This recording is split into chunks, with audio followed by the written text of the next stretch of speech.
validation, now I validate myself. Building inner strength, putting doubt up on the shelf. No more unnecessary drama, no more wasted time. Climbing higher constantly, making my own climb. Standing on higher ground, where excellence is found. My potential knows no bounds. Raising the bar, breaking ground. My network is my net worth. Choose your company wise. Surround yourself with eagles, not with sheep in disguise. Every interaction is a reflection of my brand. Quality over quantity, that's my personal command. Standing on higher ground, where excellence is found. My potential knows no bounds. Raising the bar, breaking ground. Whoa. I'm not just living, I'm manifesting my vision. Cutting through limitations with surgical precision. My expectations are my compass, my respect is my shield. To mediocrity and chaos, I will never yield.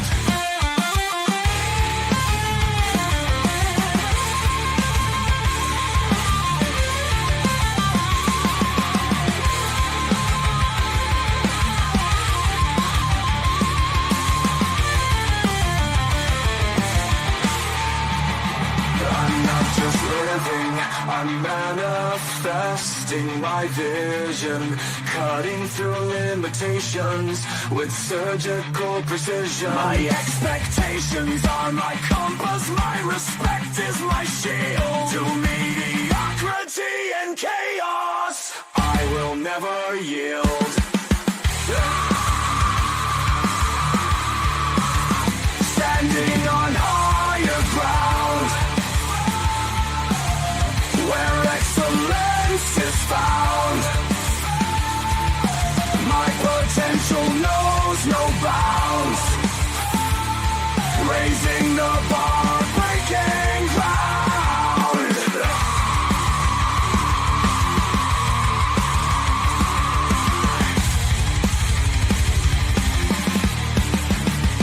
I'm not just living, I'm manifesting my vision. Cutting through limitations with surgical precision. My expectations are my compass, my respect is my shield. To mediocrity and chaos, I will never yield. And gentlemen, welcome to This and That. I'm your host, Xander, where we're talking about this, that, and everything in between. I know everybody come flocking in here because they seen Donald Trump's logo up there. Look, we're going to be talking about that $250 bill that they were talking about over the last few days. But before we get into that, I want you guys to kind of hang out with us because we're going to be here for quite a few hours talking about some things. But um, we're live 7 nights a week. We do not let the sun rise without going live, but we don't always start on time. We're about 15 minutes late today, and that's why we ask you guys to like, subscribe, hit that notification button so that you are notified when the show goes live. But then while you're here, make sure that you like and subscribe and mash those reaction buttons if you haven't subscribed to the channel yet. Um, Update real quick. Earlier today, they started blowing shit up. So apparently something happened in Libya that Israel was doing something over there that Iran didn't like. Iran said no to the negotiations, and as soon as Iran stopped doing the negotiations, Donald Trump started bombing the fuck out of everything over there. So they're back to back and forth action, ballistics missiles from Iran, everything that U.S. had over there. It is on like a turkey bone. And he had $1,000 bill.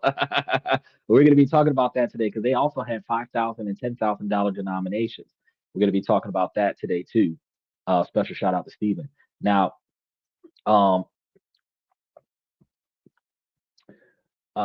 In addition to that, there was a couple things that I've seen on social media that I wanted to debunk real quick, and it's going to be very brief. First, there was this trend going around where people are talking about like other countries are helping Donald Trump with the actions against Iran. No, most countries are in a defensive stance to not allow the conflict between the U.S. and Iran to go beyond Iran's borders overseas to other countries. But no countries are positioning themselves to aid the United States in an offensive front outside of Israel. So Israel is attacking and the United States is attacking. Everybody else is watching, but they're not allowing the drones or anything like that to come towards um, any other country, from what I understand.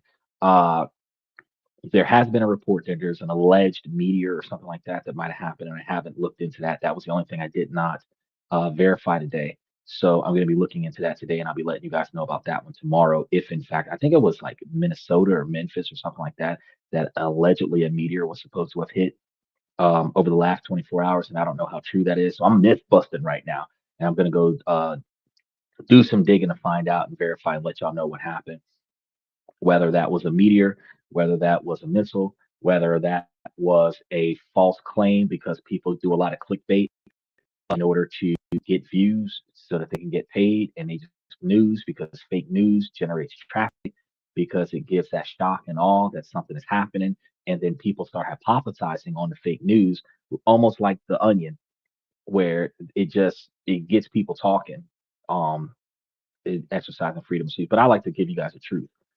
Then the other thing was there was this fake news out there about Donald Trump passing new marriage laws. Donald Trump hasn't passed any marriage laws during his term, so that trend that's going on out there right now about people claiming that Donald Trump just recently passed laws and that makes common law marriage a thing. The federal government doesn't give two shits about common law marriage. Local cities and states handle that, and there are certain states that have common law marriage where after a certain number of years, if you guys have lived in the same place consistently, that you guys end up receiving the same benefits as being married. But no new laws have been put out from any city or state that I'm aware of that has modified the laws that already exist. Now, one thing I do want to notate is that we did hear um, validation that, oh man, there it is, validation that I wanted to make sure that y'all were listening. We do hear that there's validation that there was a hit put out on the president from Iran, March 17th, 2026. Iran leaders did like a parliament proclamation kind of thing, which was like 50 million or $50 billion, something like that, hit on the guy, which probably would be right around or a little bit before the shooting that happened with Donald Trump and President Vance, where they were taken out of this uh, very fancy dinner thing, where some guy was shooting at everybody and got taken down. So that is true. There is a brand new 2026 GTA 6 style bounty on his head from Iran right now in June of 2026. So I told you guys when I get updates, when I get news, I got to give y'all that at the top of the show before we start talking about what's going on the show. Um,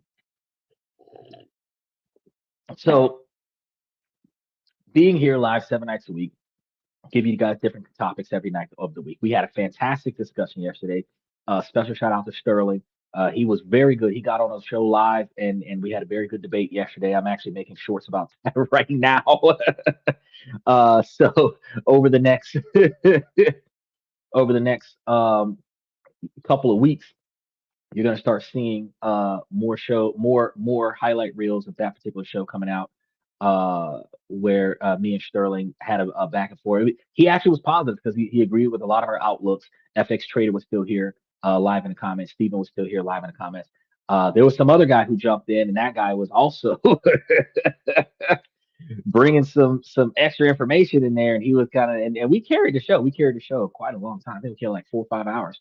It was a pretty long show, but um the way things went, he put in his 2 cents in there, and he validated a couple things, and I think that's we're headed in the right direction with getting people diving into the show by clicking those links, approving the mic, approving the camera, and then making sure that you're over the age of 18 with an appropriate opinion to project onto the show. Uh, with that being said, after Sunday, we have Monday, Tuesday, and Wednesdays, business and politics, where Monday we talk about, today being Monday, how politics negatively impacts your ability to make, save, and invest money. And boy, this is going to be a doozy. Then we're going to be talking about on Tuesday. Tomorrow, we're talking about silver and its inflation, the valuations of silver. But we talk about on Tuesdays um, different ways to make, save, and invest money, different ways to budget and reorganize your finances, different ways that you think about money, and the different ways that you protect and handle your money on Tuesdays. Then on Wednesdays, we give you guys different countries around the world that you can live and invest in. And then Thursday, Friday, Saturday, we give you guys more information about personal development, self improvement, relationship topics, socialization, negotiations, building your brand. And then we start talking about raises, promotions, retirement. We have a show coming up soon this week where we're going to be talking about retiring, going on vacation before you're going back to another job. Then we're actually going to be talking about negotiating the appropriate way to leave the job when you're not getting fired for fucking it up, right? Leaving on good terms, right? So we're going to be talking about all of these coming up. And then we also give you guys information about building your 20 and 30-year plan so that you know where you're going to be at when you're going to stop. What does that look like? What plans that you have to accomplish that? We're going to be going through all of that stuff. Okay. So we have new shows coming up. Tuesday is a new show. So, Steven, you didn't hit that notification button on that show because I just put that show up this past week. Uh, Replacing the show that was already there. So you did hit a notification button for the Tuesday show, but I moved the Tuesday show so that we could talk about silver this Tuesday. So make sure that you hit that notification button before tomorrow so that you remember to come to the show tomorrow. And then we're going to be adding, as you guys see, that I'm starting to flood all of the days for June and July and getting all the information organized for those shows for June and July so that we'll be better prepared by daylight savings time. I pray that we will be starting 5 minutes after the top of the hour because we ain't got nothing holding us back. So, in the meantime, we're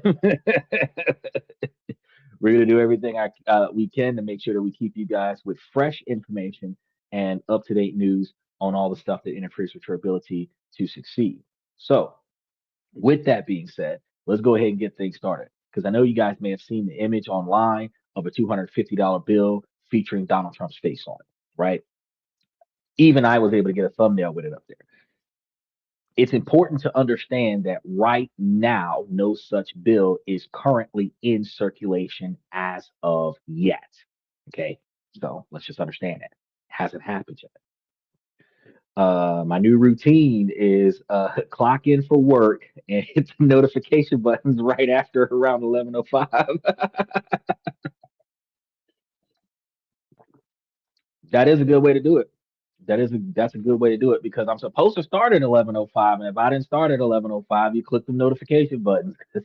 11:30, 11:45, I'll tee it off. Tee it off. 11:05 Eastern Standard Time. It's supposed to be when we're supposed to start it up. So if we ain't fired up by 11:05, you hit that notification button by 11:30, 11:45. You'll see us in here. We'll be making it do what it do. Now,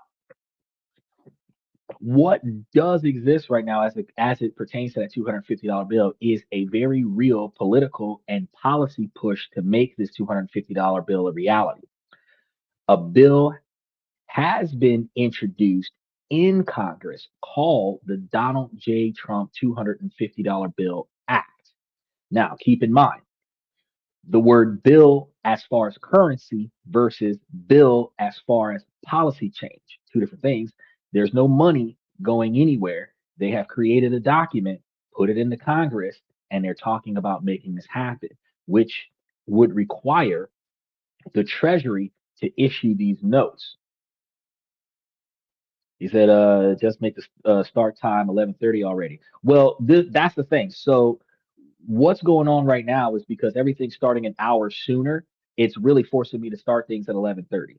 Now, when everything goes back an hour, I'm going to have plenty of time because I would be starting 30 minutes earlier, which means that I can start on time. But the reason why things are not going the way I wanted to go is because we have that hour sooner because spring forward, fall back is the way things happen. So when daylight savings time hits inconveniently, it pushes everything an hour forward. And then I have to start things sooner. Then it's going to push everything an hour back.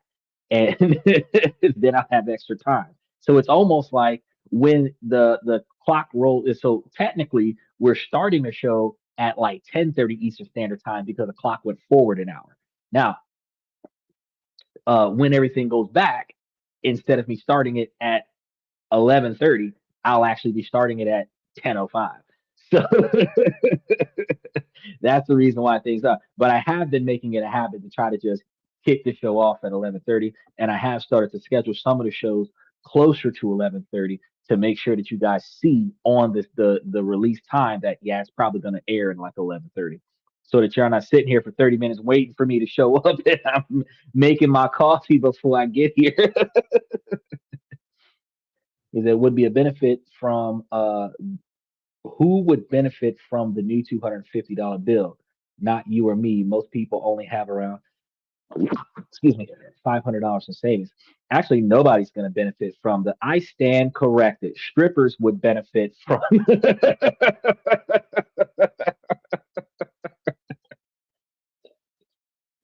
I couldn't even finish my sentence.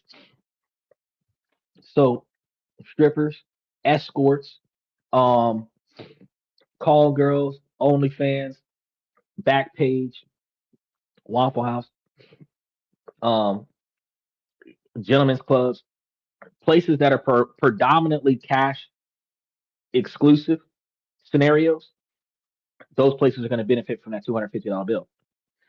Yeah, yeah, because they got some places where the VIP room is like 250 bucks, and that's one bill. You got certain people services that are somewhere close to 250 bucks. That's just one bill. You had 10 clients today, you got 10 bills in your pocket.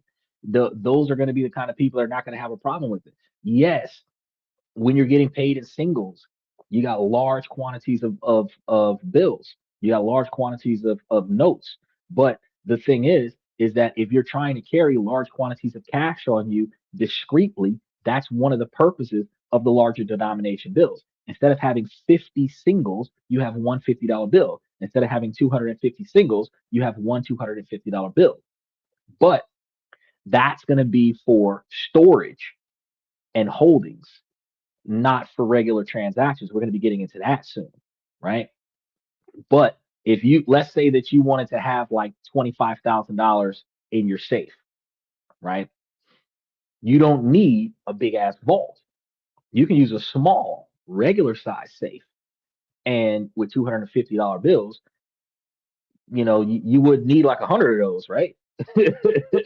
100 of those, like really, that's an envelope, right? That's an envelope to have $25,000 in $250 bills. You could have $250,000 just by having 1,000 bills. That might be a band of $250 bills, right? So yeah, the strippers will benefit from it. The Treasury used to make $10,000 notes. Yes, and we're going to be talking about that today too.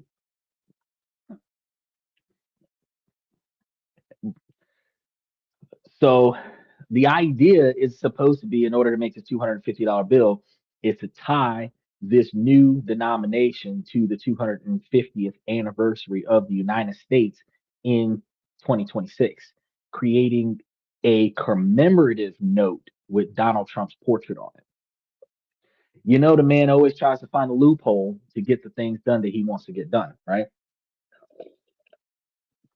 So, in response, the Treasury Department and the Bureau of Engraving and Printing have confirmed they are conducting planning and due diligence for this specific possibility.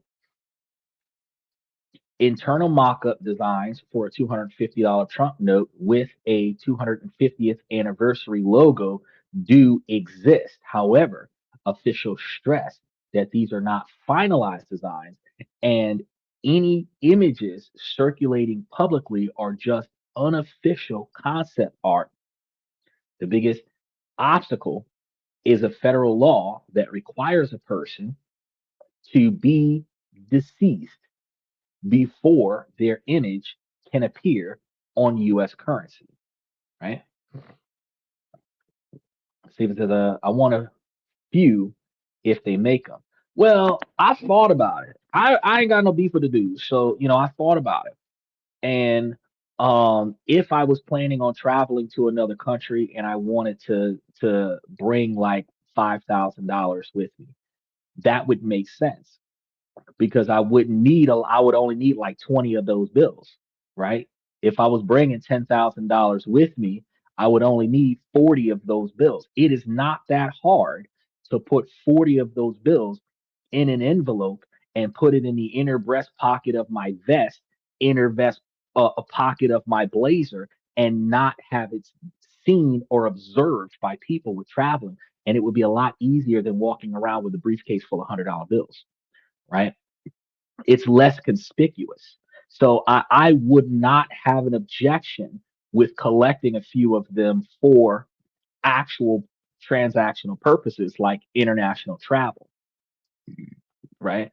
It's just more efficient to handle larger denominations. And ultimately, we're going to get to this later on.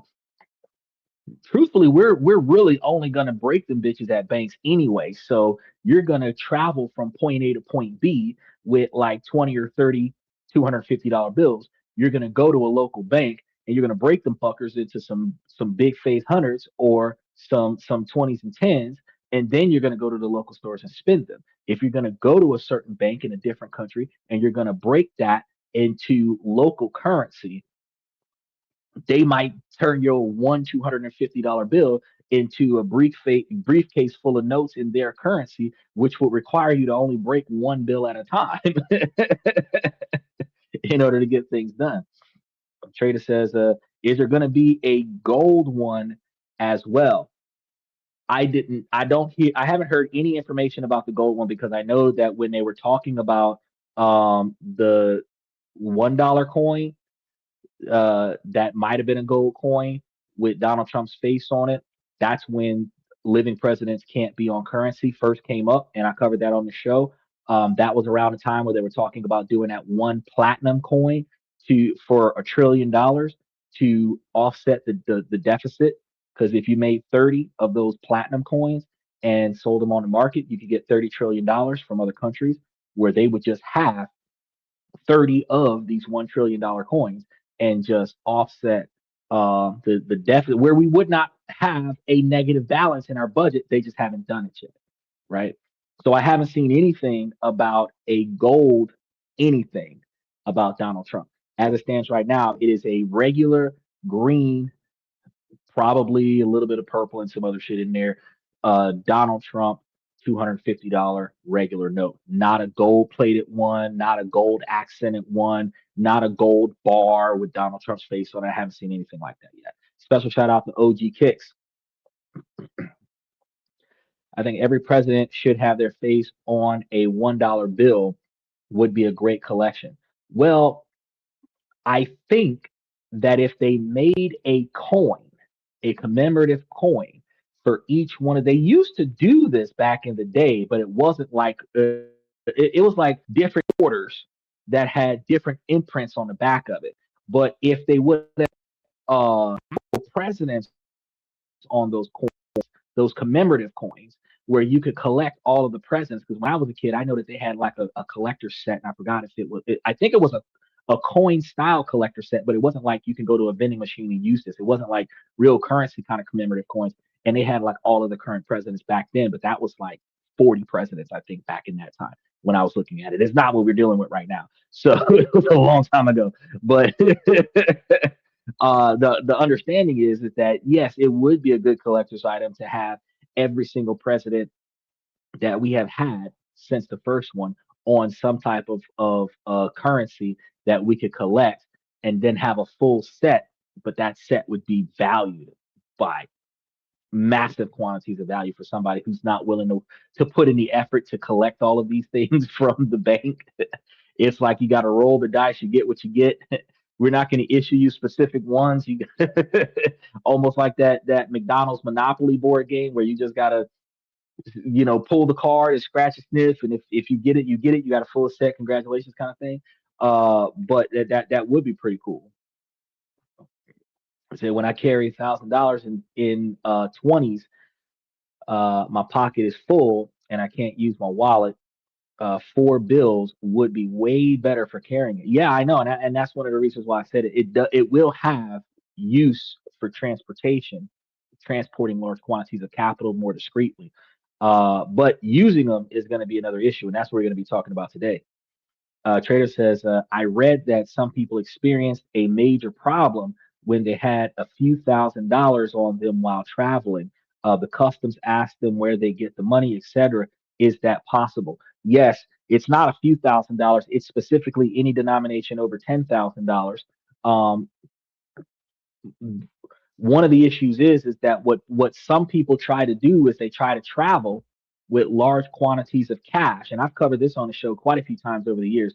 For I just want to have some spending money just in case kind of stuff. And there's also people who do the exact same thing for drug trafficking. So while the noble thing is that people are trying to make sure that laundering and trafficking isn't occurring, you do have some crooked federal agents that will see money in your luggage through the TSA thing, and they'll see money on your person if you're pulling out large stacks of cash while you're trying to make certain transactions in certain places, which is why you need to keep your large denominations separate from your daily small denominations when you travel so that you don't get robbed. And they will rob you. The feds will rob you and take all your money. And then the burden of proof is on you to prove that it wasn't crime money. Now the problem is that after they rob you, you're not guaranteed the proper paperwork to recover your property. If you don't claim this money on your travel documents, that makes it even harder for you to recover this property because nobody knows that you have it. But if you claim it, you risk somebody knowing that you have it and taking it. Customs will take it because it's like, oh, this nigga got 10,000, and then you're in trouble, right? So what you have to do if you're going to travel with large denominations is that you want to have bank paperwork, the tax form that shows that this was withdrawn from a bank account, the withdrawal slips from the bank where it came from, so that you can prove that it came from a legitimate source. I pull this out of my own personal bank account so that I can do whatever it is that I'm trying to do wherever it is that I'm trying to go, and this is the amount of money that I'm carrying with me, right? This is going to be one of those situations where it's none of your business is not a good answer because they can seize your money if you do not prove to them that you're doing a noble cause.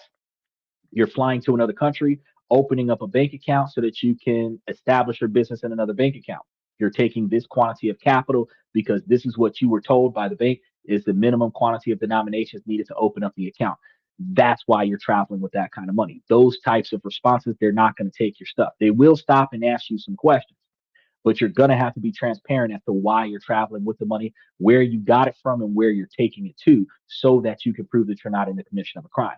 Just like, for example, if you remember, 50 Cent had took $3 million out of the bank, went down to a photo shoot, and took a photo of him sitting on $3 million so that he could emulate. I forgot who the other guy was who did the same thing with $1 million. Nobody told him nothing because he went to the bank, he withdrew the $3 million for a photo shoot. He brought it to the photo shoot. He took the photos. He brought it back to the bank, put it back into the bank in the story. So because from the bank where he earned the money to the photo shoot, it was a job. From the photo shoot back to the bank, it was a legitimate transaction of transferring cash from place to place. The police wasn't going to give him any trouble for it. But if he would have just been riding around with like 5 briefcases of cash in the back, like as if they were JBL subwoofers or some shit, they would have seized that money and he would have never gotten it back. So it's legal, but not really. Well, it is legal for you to travel across country with less than $10,000. It is not legal to travel across country with more than $10,000 unless you can prove that the money is not related to crime.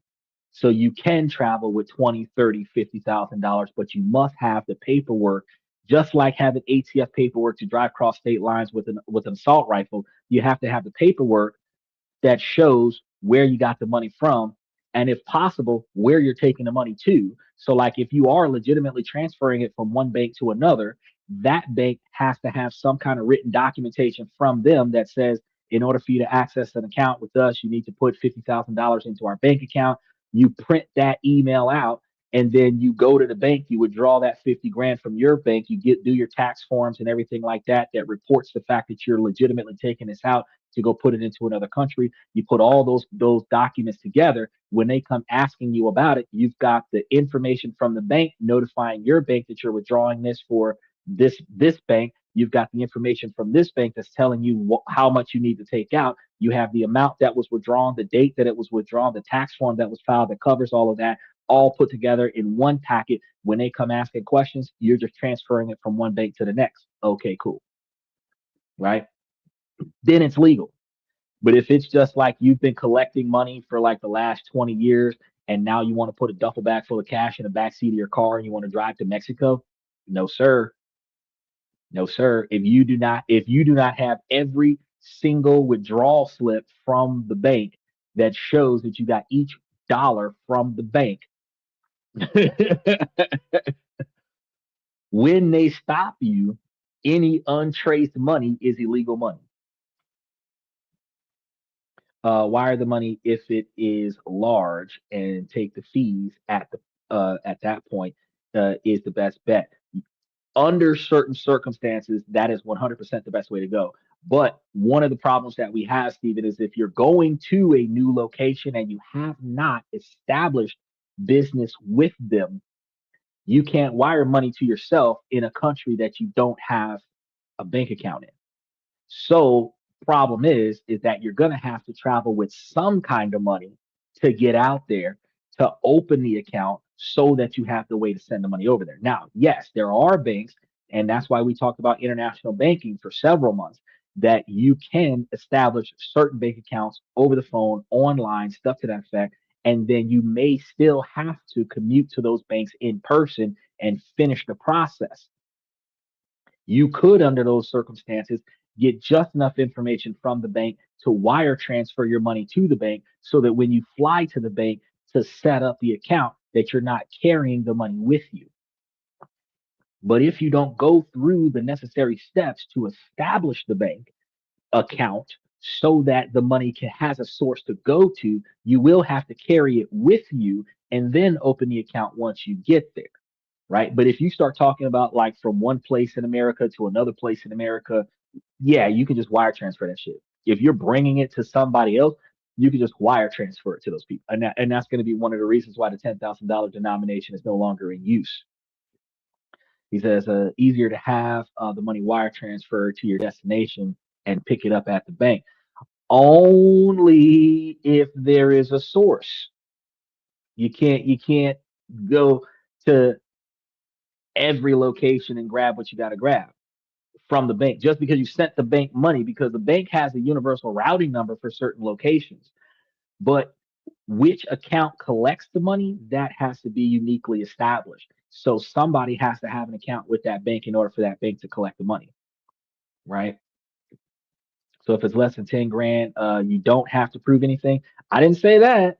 I said if it's less than 10 grand, you have less federal requirements because it is unlawful for you to travel with 10 grand or more. So if you have $9,990 and you don't find $10 in loose change in your car and you're driving around, you still may have to tell them why you got so much money and where you're going with it, but you're less likely to have the FBI trying to figure out why you have so much money and where you're going with it. It might just be local police that are trying to find out why you have so much money and where you're going with it. Because over $10,000 is a felony, which means you're going to be talking to federal agents. You're going to be talking to black tenant, Cadillac, Escalades, everybody in black suits looking like men in black, and nobody's asking or answering any questions until you go to a place with no walls, underground. Then they're going to ask you questions. He says Chase Bank is worldwide, but not everybody has Chase Bank, Michael. For example, I have some credit unions. I know a lot of people that use Bank of America. I know a lot of people that use First National. Not Chase Bank is in a lot of countries. He's saying that they're in over 100 countries around the world, but that doesn't justify anything. You would have to open a Chase Bank in America, wire transfer your money to Chase Bank, then go to another country, withdraw it from Chase Bank. Some of the countries that don't have Chase Bank in it, or the inconvenience that Chase Bank might be in one of the larger major cities, and where you're going, the small mom and pop bank isn't a Chase Bank. You still would have to withdraw the money, carry it over to the bank, and establish that. Because you got small towns that got small banks that don't have international banks, that don't have large connections. So you have to prepare for what if Chase isn't in the city that I'm going to. Because while Chase Bank might be in 100 countries around the world, if there is one bank in that country and you're landing in that bank is located in, you're still not going to get the money out of Chase Bank. You would have to fly in, drive to the city that has the Chase Bank, get the money, drive back to the city that you're trying to live in, and then live, which would require you to either store it in your hotel, your apartment, the house with the people that you're going to be living in, or put it in some bank over there nearby where you're going to stay. And I mean, I know that some countries are smaller than the United States, but I mean, 12 miles is fucking far. And if the bank is 75 miles, that's fucking far. Right? So you gotta prepare when you're commuting, when you're traveling, you have to prepare for what if that convenience isn't there. Now, if you're gonna get a hotel or a plane trip or whatever, where you know that Chase Bank is located in the city that has the airport that I'm touching down on, then you just fly in, get off the plane, catch a cab to the bank, pull your money out, you're good to go. But you gotta really you gotta pay attention to the negative side, because being, I know that it sounds like, oh, paranoia and blah blah blah, but being overly prepared at the most inopportune time gives you the ability to be fucking prepared when the situation starts going south. Because I didn't think about that is the reason why we have so much bullshit we got to deal with that we wasn't expecting to deal with, if that makes sense. Trader says, years ago I saw the customs unload a whole plane of passengers going overseas, and everybody got frisked for cash. The people were pissed off. Yes, yes. If you put it into your dossier, if you put it into your luggage report that you've got cash on you on the trip, even if it's in the carry-on, if you report that you've got cash with you on the trip, they are likely to try to find that shit. So it is in your best bet. So with your cash, make sure that you have receipts. Make sure that you report it. Make sure that you have a paper trail. Because as long as you have a paper trail, if they steal it from you, now you can file a police report about being robbed. And I would do it so slick. I would say, okay, well, I'm filing a police report. A group of guys came and robbed me on the plane. I'm not even gonna tell them that it's police. I'm just gonna set up the police report first. A couple guys came in, they robbed everybody on the plane. They took all of my money. Here's the report that shows that the money that I had, where my money came from, where my money went. I want to press charges. Boom. Let them sort the shit out. When they finish the investigation and find out it was the fucking feds. Court orders to release capital.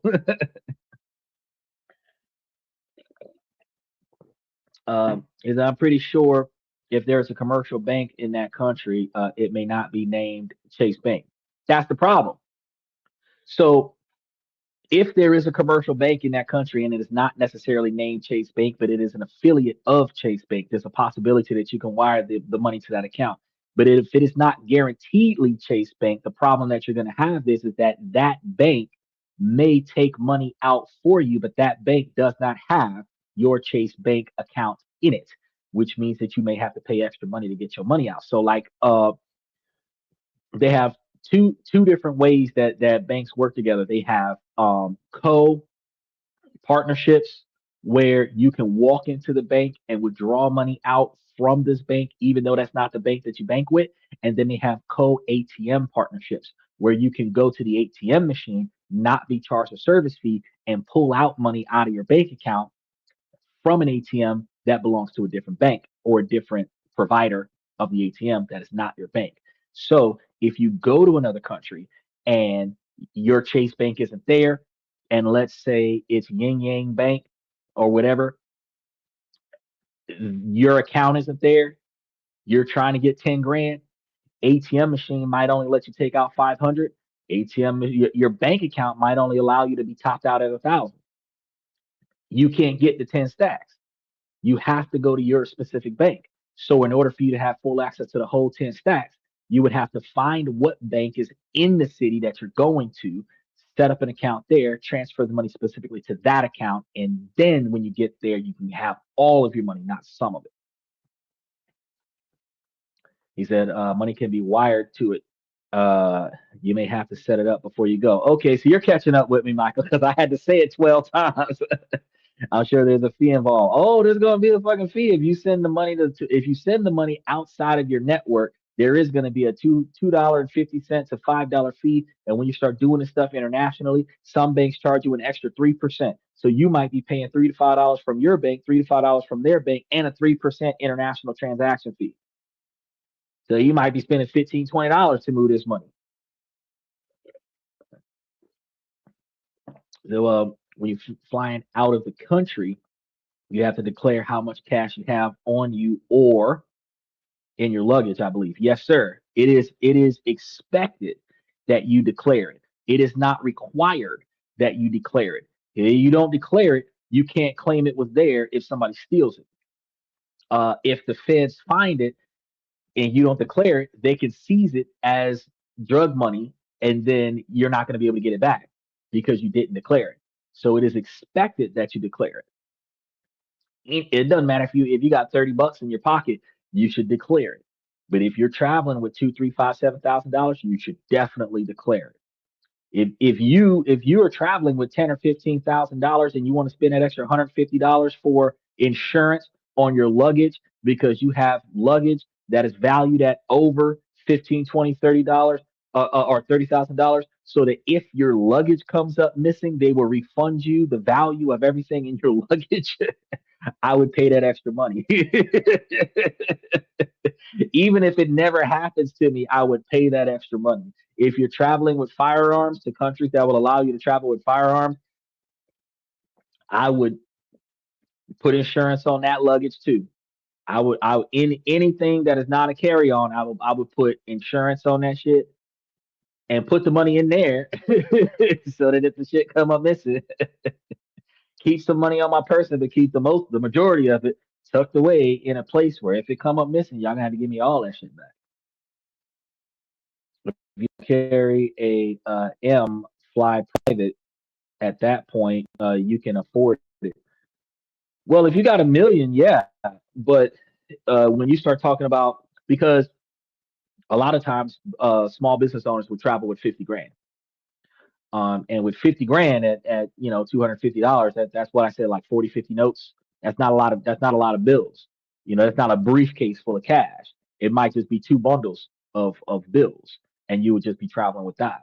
And that could be just two thick envelopes put inside of an even bigger manila folder that is put into your briefcase, and your briefcase is a carry-on with the documents that supports the fact that you have the money, where you're going, where you're coming from with it, all of that and the other. So but when you're having $1 million, I mean, $1 million should be wire transferred. $1 million, you personally should not be fucking with $1 million. You got $1 million, you should have employees that are moving your money for you while you sleep, so that all you got to do is get on the plane and show up to the location because your money was there when you called El Fuego and say, "Hey, I'm going to Italy." Your money's already in Italy. Is it do they still sell flight insurance at the airport kiosks? I don't know. And reason being is because places like Priceline and all of this other stuff is selling all kinds of stuff, extra seats, upgrades, insurances, all kinds of protections online. So I don't know what the airport does, but I have found that certain flights that a few months ago that were a certain price are now have gone up $200 to $250 a ticket for the same fucking flight. Prices have gone up. $350 used to go so far, and now it's fucking 575, $600. Like, god damn, that fuel is really kicking the ass of those prices, right? So the inflation is all over the place. But if you're traveling, if you can get any kind of coverage on your luggage, even if you've got to divide the money up in each one of the suitcases you carrying with you that's getting checked in, you put that insurance on there to say, hey, I got $50,000 worth of shit in that bag over there. And if that bag come up missing, you're gonna give me $50,000. It is what it is. So if I get to my destination and that bag ain't with me, where's my money? Now, when it comes down to the $250 bill, hold on. He says, I have never been on a plane, but when I do, I will carry some of the 250s if they make them. I would, like I said, small quantity of money on my person. So I might have one or two big bills in my wallet. I might just have like a 10 of 5 and 5 ones, just something to like cover some shit with. Because technically, in traveling, what you're going to need is cash to tip the driver, and you're going to need cash to buy food where your credit and debit cards don't work, right? That's going to be what you need the cash for. So I would not find myself carrying the $250 notes in my wallet to travel across country to say I got $500 worth of cash in my wallet, two $250 bills in my wallet to fly to another country, and then have the rest of the money in a briefcase on the thing. Uh, I might have it in the carry on and then have like fives and tens and stuff like that in my wallet, but I would not carry the $250 bills in my wallet. I wouldn't do that. It is going to be a flash thing when it first comes out, and everybody who gets their hands on one is going to actually do that in practice. Is have that $250 bill and go places and show it to people and try to make transactions and break the bill and this, that, and the third. But it's not something that's going to be as easy as we're going to be talking about today. It's not going to be as easy as you think to try to break that bill if you're traveling. And then if you're going to another country where the US dollar puts out more notes in another country, because I think you can get like 100 yen for a dollar, more or less. And if you have 250 of them, now you're looking at 2,500 yen to going into your hand. And that's a large quantity of notes. And if you're talking about two $250 bills, you're going to bring it to them and give them that. They're going to accept it and then give you 5,000 yen worth of notes that you're going to be trying to fit that into your pockets. That is going to, I don't know anybody who knows this about back in the day when food stamps was paper and they had like the purple and the brown and the blue and the red. You're going to be getting a stack of food stamp book of denominations, and you got to go places and try to spin it. Whew, that's going to be uh oh, he says stunting is a habit. That's exactly what the hell you're gonna be doing. You're gonna be stunting because you're not gonna be able to, you're gonna be showing off the fact that you got a bill that they're gonna reject. We're gonna be getting into that today too. He says, would you get foreign cash before you go or wait until you get there? Now, that's a good question. I like that question. Um, the smart thing for you to do is, if possible, the country that you're planning on going to, if you can get access to that currency in your current country, that probably would be better for you to travel over there with their currency already in your pocket, some of it at least. And reason being is when you get off the plane, you're probably going to pay the cab driver in cash. They're not going to have an Uber app all the time, right? And that means that since their travel might be cheaper than American travel, you don't want to be getting out of the airport with a $250 US dollar, and then you're going to get into a cab where it's 50 ruples in order for you to get to your destination, and that means you got to break the $250 into 40,000 rupees in order to give this guy 50 rupees. That's not, I don't want to do that. So again, it's for transporting large denominations cross country or around the world when you don't have the ability to wire transfer, but it is not beneficial for you to need that money in the travel and then have it in such large denominations that it's a novelty that can't be used to benefit you. That's like having a Rolex watch and nobody wants a Rolex, right? It looks nice, but it's worth absolutely nothing because nobody will accept it. I mean, it's not going to work for you, right? So as it pertains to the $250 bill, Congress would have to change the longstanding rules that a living president can't be on U.S. currency. The proposed legislation has stalled, meaning that there is no legal authority to actually make the bill as of yet. You give the taxi driver a $250 bill and he has no change to return.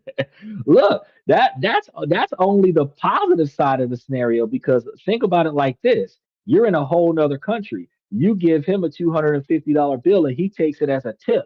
And then you get out the car thinking he's going to give you change and he drove away. You don't even know how to read the license plate. You can't call the police and you're out $250 for a 50 ruble drive that probably would have cost you $2 US. You you put yourself in a big problem. I remember S&W stamps uh, when you fill the car up and when your book was full, you could change them for items in the S&W catalog. Oh, that was way back in the day. Dell Shamps and Walgreens was out there. You a mark if you do that.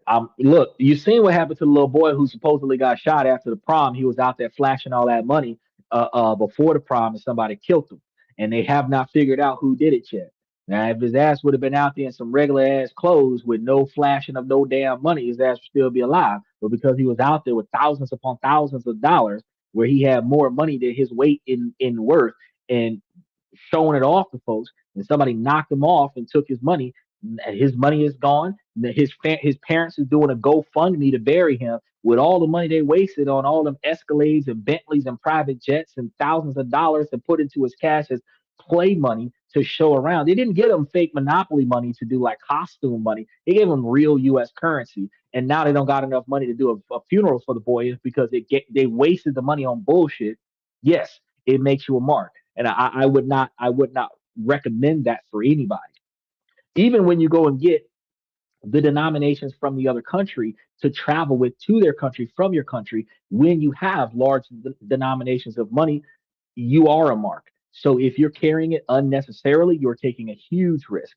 Doesn't mean that they're going to rob you every single time. It just means that you increase the likelihood that you will get robbed. And the more people that know that you've got large denominations in your pocket, the more people that will actually tell everybody else, and somebody will come and try to take it from you.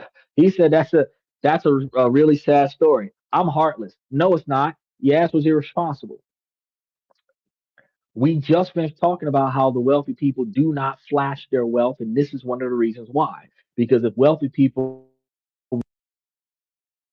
Donald Trump was out there with a $70 million watch and $150 million gold chains and 50,000 shoes and riding around. And he when he wasn't the president, he only went places with the CIA in a regular Cadillac Escalade. He wasn't riding around in Bugattis and Mach 2s and DB9s and all this other shit. He wasn't out there like the next fucking James Bond or nothing like that. They're discreet about who they are and how they operate so that they don't become a mark. So no, that's not a sad story. That's the consequences of your actions. That's what that is. If they was out there doing something they had no business doing, even if they would have done what they did at the house and flashed the money at the house and put it up on TikTok and Twitter and shit and left the money at the house, the boy still would have been alive. They fucked up and showed off, took the money to the prom. They were doing it with the money on their way into the building. Little boy got knocked off. You learn from your mistakes. The next kid that she has, you're going to teach him financial responsibility. Call me heartless. I'm just saying what it is. Because with all of what they could have did with that, he would have had a whole better future if they would have just did it different. He would have had a whole bigger and better, brighter future, right? So what are we looking at is going to be less a serious monetary policy idea and more a piece of political messaging when we start talking about the $250 commemorative bill. It's going to be a symbolic gesture designed to honor a political figure and energize a base. Y'all remember he was supposed to be trying to go for a third term. Now, while politics is full of symbolic acts, this particular one is on a collision course with a deeply unsentimental, ruthlessly practical machinery of our economy, right? So let's just imagine for a moment that the political stars align. You know, Congress changes the laws and the president signs the bill. And the Bureau of Engraving and Printing fires up its presses. Trucks loaded with crisp new $250 bills pulls up to your local bank. This is where the political fantasy ends and the practical nightmare begins. This bill's journey from the printing press to your wallet is one thing. Its journey out of your wallet is something else entirely. The very first places a new bill would fail is at the heart of automated cash handling, the ATM machines. These machines are built for precision, not surprises. An ATM machine uses removable cassettes to hold and dispense bills, typically for 20s, 50s, and sometimes hundreds.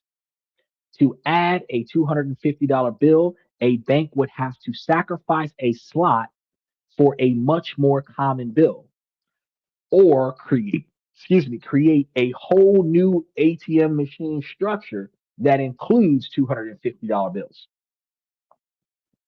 which the latter is probably not going to occur. More importantly, the software and hardware would need to be totally overhauled. The machine brain needs to be taught that a new bill exists, how to value it, and its security features. The sophisticated optical scanners that check for counterfeits would need hardware or firmware updates. And this would likely mean technicians physically visiting tens of thousands of machines, retrofitting the entire ATM network, and would be a massive, costly undertaking that many independent operators simply wouldn't bother with. Okay. He said, I've never seen $100 bill come out of an ATM machine in my life. No, what you have seen is people put $100 bill into an ATM machine and then withdraw out of that ATM machine 20s and 10s, and sometimes fives. The first problem with you using a $200 $50 bill is using it at an ATM machine because while the average ATM machine spits out all 20s, it takes in ones, fives, tens, 20s, 50s, and hundreds. And it would have to take in a whole another slot for $250 denominations and recognize that you deposited this into your account so that you can start up another transaction and withdraw $50 where it would give you two 20s and a 10, right? Or if it's only going to give you the nominations of 20, you would have to withdraw $60 after you deposited the $250 so that it could spit out three 20s. So breaking your $250 at the ATM machine is going to be the very first point of disappointment with this $250 bill. This same logic extends to the entire world of automated commerce. Most vending machines only accept small bills. Self checkout kiosks and ticket machines are all programmed for existing currencies, lottery tickets, and other stuff to that effect. So our automated infrastructure is built around a specific range of denominations, and a $250 bill is way out of that range. Now let's step away from the machines and walk into a small business, coffee shop, bookstore, food truck. This is going to be where a $250 bill would run into its biggest obstacles. Basic business sense. Customers paying for a small item with a $250 bill presents three inherent problems: the ability to produce change, the risk of counterfeit, and the risk of robbery. So, first, let's talk about the change. If you try to buy a $5 latte with a $250 bill, you need back $250 in change. Typical cash register might start the day with only about $150 to $200 in it total, making the transaction nearly impossible. You would have to, and then there's a thing called cash drops, where after a certain quantity of denominations gets into the drawer, the cashier that's working the register is supposed to take out all of the large bills and drop them into a safe. Now, the only time that they're not able to do that is if they're busy and a lot of large bills come in, then they have a lot of large bills in their drawer, and you can walk up with that $250 and potentially break it at that point. But that would require 3 to 5 people to come up with $100 bills. They break those $100 bills. You come up with 250. They break your 250 because they still have change in their drawer that exceeds that $200 limit. Recognizing that 60 to 80% of businesses are taking in more debit and credit card transactions than cash transactions. So that's going to be another huge observation. He said no tax on tips.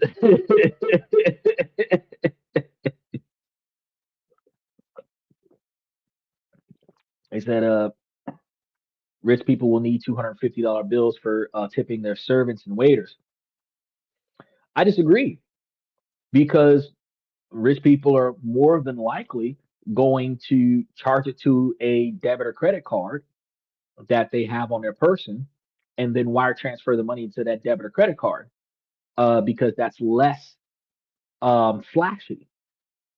A woman pulling a $250 bill out of 5 or 7 $250 bills in her pocketbook makes her a target for somebody to come and snatch her pocketbook. A woman taking a silver credit card out of her pocketbook and putting it on the waiter's tray for them to take it and go and charge it is less conspicuous, right? Um, the whole aspect of it is, um, and I'm saying a lot. The whole aspect of it is going to be more to the magnitude of the honesty of the people around you. So wealthy people are smarter as far as keeping their money from being seen than non-wealthy people. Broke-minded wealthy people, like the people in the music industry, the young boys with the flashing of the money and the bricks of cash next to their face, where they are broke-minded, living a broke life, and just came across a significant quantity of money, so they have to show it off to the world. Those people are going to be doing that, right? Showing off their money. Oh, let me pay with all $250 bills and force you to break my money kind of situation.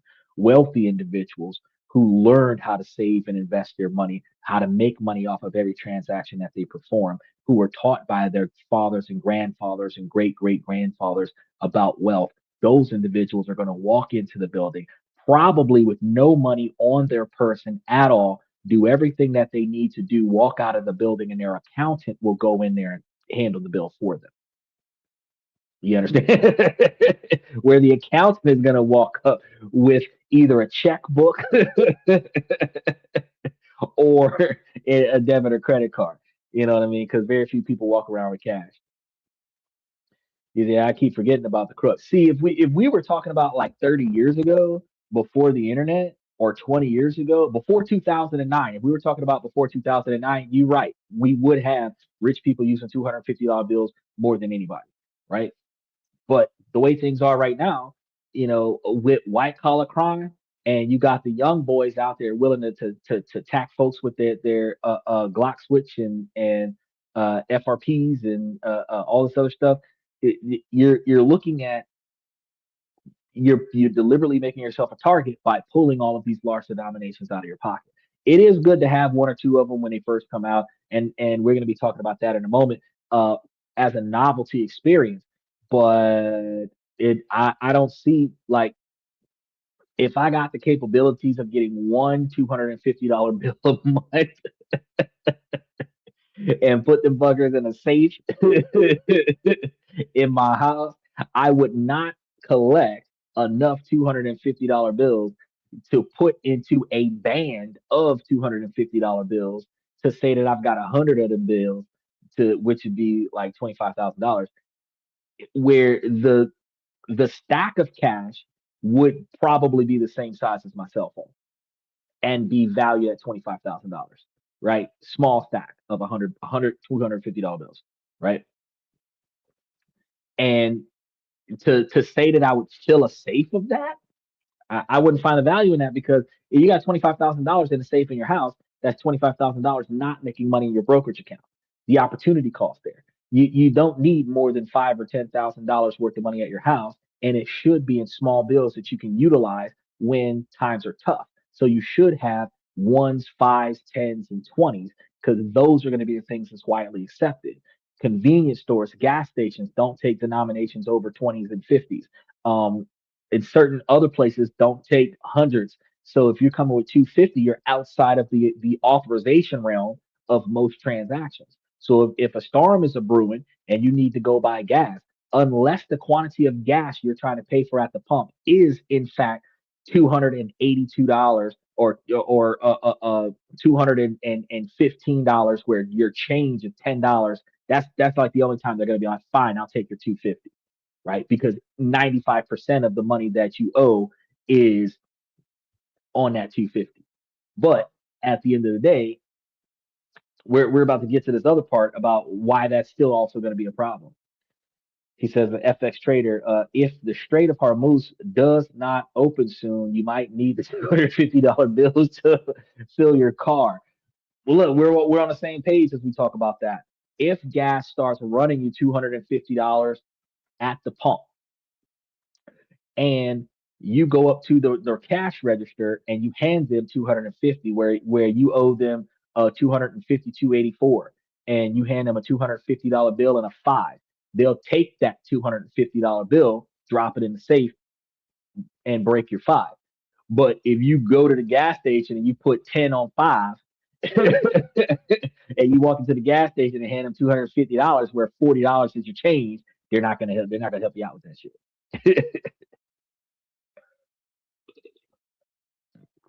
He said, if these gas prices keep climbing, that could be common. But see, the thing, again, we have that issue. 90% of people pay at the pump. Very few, the people who pay inside, there is the outlier of the person that's afraid of the credit card scams at the pump that might pay inside. Or if the pump broke and they have to pay inside because the card reader's not working outside. The average person only pays for their transactions inside when they're buying something inside while they're buying gas, whether it's oil, snacks, drinks, lottery tickets. More often than not, people go inside the gas station for tobacco products and alcohol, and they'll put gas on a pump at the same time. If they're traveling with family, they'll get snacks, drinks. If they're traveling a long distance, they'll get snacks, drinks, and pay for the pump while they're inside. But if all you're doing is going to get gas, the majority of people pay at the pump because it's faster. The majority of people. Now, outlier, Steven, he pays inside, but the average person pays at the pump. Unless the pumps don't work, the car reader's not working outside, the average person pays at the pump. That's one of the reasons why a lot of gas stations that are closed, the lobby is closed, but the lights are still on. Those gas stations are running 24 hours a day, 7 days a week, because the pumps are still on if you pay at the pump. He said a crazy scam with skimmers. everywhere. Cash might be a way to go when buying gas or groceries. Um, yes, to avoid the skimmers, yes. But you can also avoid the scammers by using a secure credit card. You can use a credit card with a low balance on it. So if you've got like a $300 credit card limit and you're about to go somewhere like a Walmart or something like that where you're going to spend 245, there's not much more that they can take from you if they were skimming. If you're going to a gas station and like we said, gas prices might start reaching $250 at the pump. They can't take much more from you besides that 250. The only thing I can encourage you is to make sure that you get your receipt, screenshot your transaction, and then make sure that the transaction resolves itself and goes back to the standby screen before you get in the car. Just because it says uh uh do you want your receipt or whatever, doesn't mean that the transaction is over. It's got to go through the whole process. Do you want your receipt? Thank you for coming to such and such place. And then it has to go all the way back to the original standby screen before you walk away from that thing. Because if you stop the pump and you put it back up, I've seen some places at the pump where they got a little screw in the thing that doesn't stop the transaction. You hit your mark, you put the nozzle back up, but the transaction's still pending. Somebody else can pull up and continue using your thing. You have to make sure your transaction is complete all the way back to the standby position before you get in your car and drive away. But there's a lot of scams everywhere. He said that's a good point. One-time use credit cards as well. Yeah, they call them gift cards, but yeah, one-time use credit card. That's exactly it. A refillable credit card, preloaded credit cards. Those are all good ways to minimize risk, but that would still put you back at pay at the pump. You got a $250 limit. You're going to buy $225 worth of gas, and then that's it for you for the day. Now, here's another thing. I told you guys about this before. And even while things are the way they are right now, this would actually benefit you because it will reduce the quantity of times you go to the gas station. Places like Timu and other places around the internet, they are selling 20 and 30-gallon gas cans. Fuckers are huge. They're like 4 feet tall or whatever. They're like whole gas cans, like a whole gas can on wheels kind of thing. It should take up your whole back seat for the average person. I recommend you buy one of them. They're anywhere between $100 and $250. Timu, they're cheaper than other places, but you get them. They have a whole nozzle pump and everything like that. So you ain't got to pick this big some bitch up and try to pump gas into your car. You just fill it, bring it home, put it in your house, put it in your yard, put it in your garage, put it whatever, and then use it at your house. So now if you use, say, if you get like two of those things and you keep them at your house, you got like 40 to 60 gallons of gas at your house, plus what's in your tank. If you fill your gas can up, uh, say, or you fill your car up, say, once a week, and you've got three gas cans or two gas cans, you're only going to the gas station once a month, which would reduce the quantity of times you're exposed to the skimming. It'll reduce the quantity of times that you're exposed to the issues with credit card transactions. And in the midst of natural disaster, if you've already got 60 gallons of gas at your house, you got a generator at your house, you don't have to deal with the stress of how do I get power and rushing down to the nearest gas station trying to top yourself off because you're in a position where you've already got the resources at your house, right? And if you're buying the gas overnight when gas is cheaper, no matter how expensive gas is, it is cheaper at night when there's less traffic using the pumps than what it is during the daytime when there's more people out there using the pumps. You can fill up, get the lowest rate during the night. And then when you need gas during the day, you can just pump the gas in your car at your house, save money on gas. Every penny counts. Every penny counts. Now, many businesses are already refusing $100 bills for um, the exact reasons that we've been talking about. The phrase on every bill, this note is legal tender for all debts, public and private, applies to debts, money you already owe. A business is perfectly within its rights to refuse large bills for new purchases.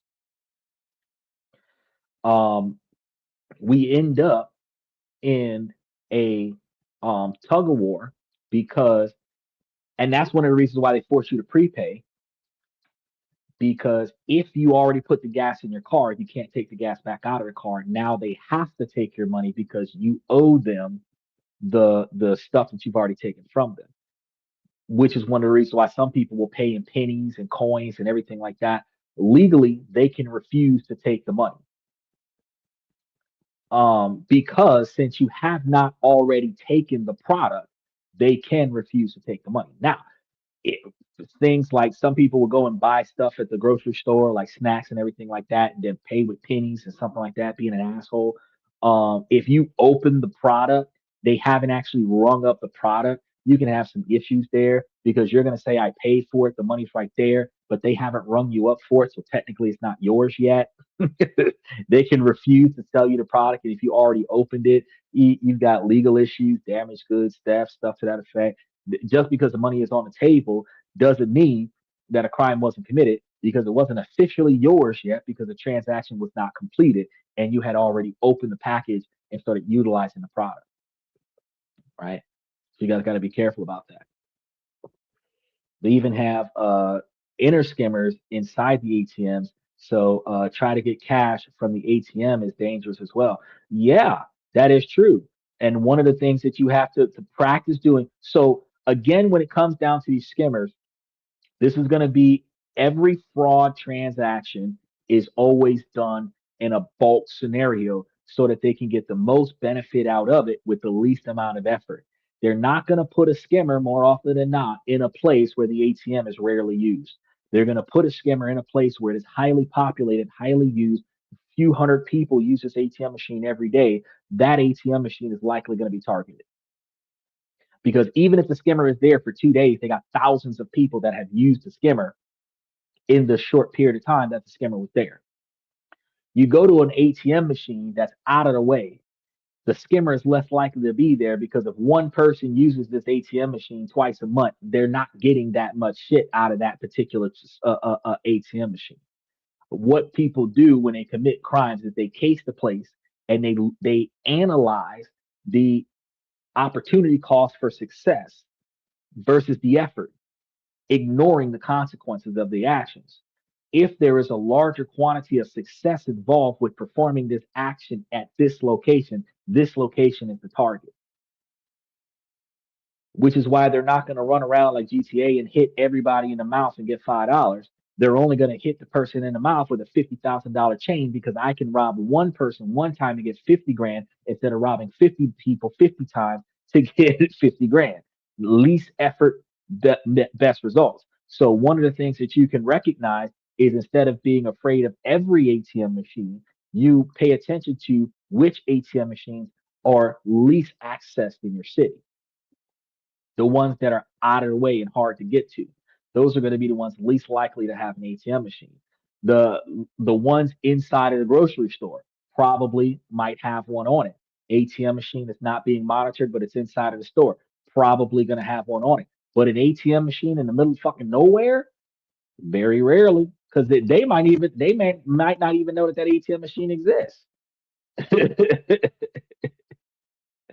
Right? Getting cash inside the bank is safer.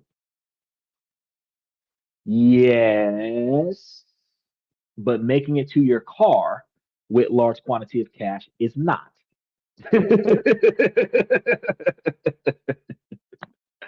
Because the white collar crime people who are stealing money from the electronic devices so that they don't get caught as quickly and nobody physically gets hurt uh, is one half of financial robbery. The other half are the people who are physically willing to flip you upside down and check your pockets and take everything from you. So if they see you walking out of the, and what a lot of Americans do is for some reason, when they withdraw cash, even when the bank puts it in an envelope, when they withdraw cash, they keep the money in their hand, even in the envelope. So you've got an envelope full of cash in your hand. You walk to your car with the envelope full of cash in your hand. then you put it in your glove box or your armrest or visor or whatever, but they see you walking out of the bank with an envelope. And because it is coming from a bank, it should be cash. Very few people walk into a bank and then disperse the money on their person so that it cannot be detected when they walk out of the bank. So they're walking out of the bank empty handed visually. And as a result, the problem is that you can still get bumped between the front door and your car because most banks do not have the best parking opportunities. Handicap is the closest thing to the door. And then after that, you're parking quite a ways from the front door. It's at least 50 steps from the front door to your car. And the average person could get knocked off by the person that's passing by them because most of us are oblivious. We just assume that as we're walking out, they're walking in for the same reason that we were walking out. And that person could actually be man, woman, or child, the person that's going to knock us down and grab that money out of our hand and run. And some of these young boys with their pants hanging off their behinds and their shoelaces ain't tied, if that did happen to them, you wouldn't even be able to chase them because you got to pull your pants up and get your shoes and all of it. And this son bitch is sprinting down the road with your money is gone. The bank's not going to replace it for you because you fucked up. You just got to file a police report. And not all banks have a surveillance camera outside the front door pointing at with everybody's car. So you need to have bodyguards watch from a short distance.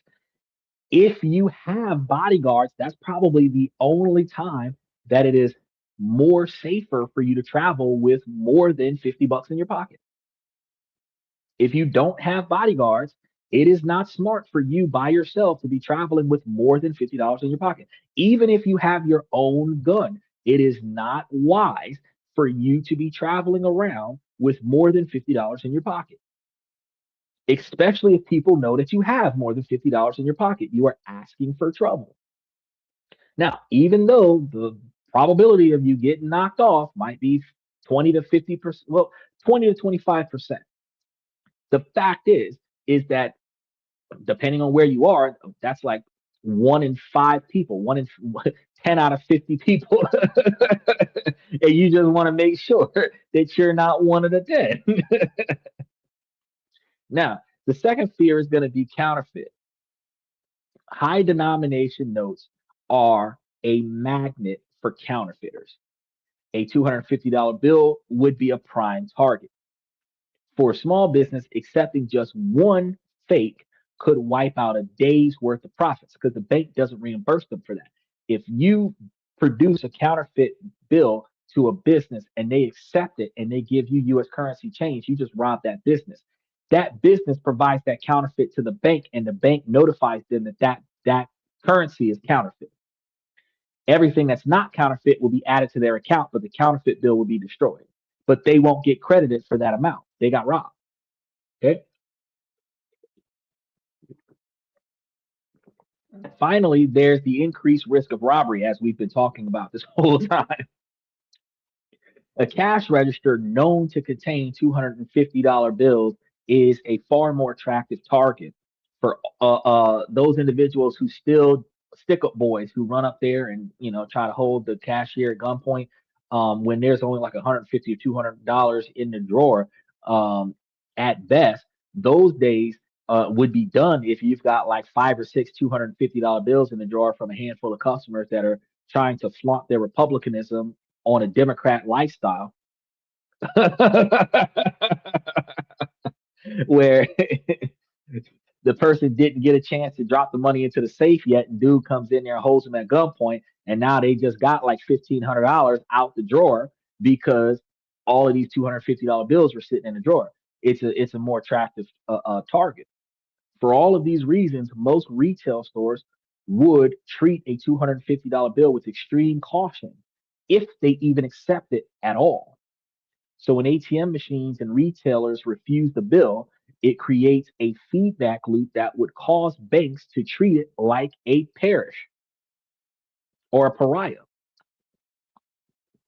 Banks order denominations from the Federal Reserve based on consumer demand. With almost zero commercial demand, there would be no business case for a bank to stockpile a bill nobody wants or can easily spend.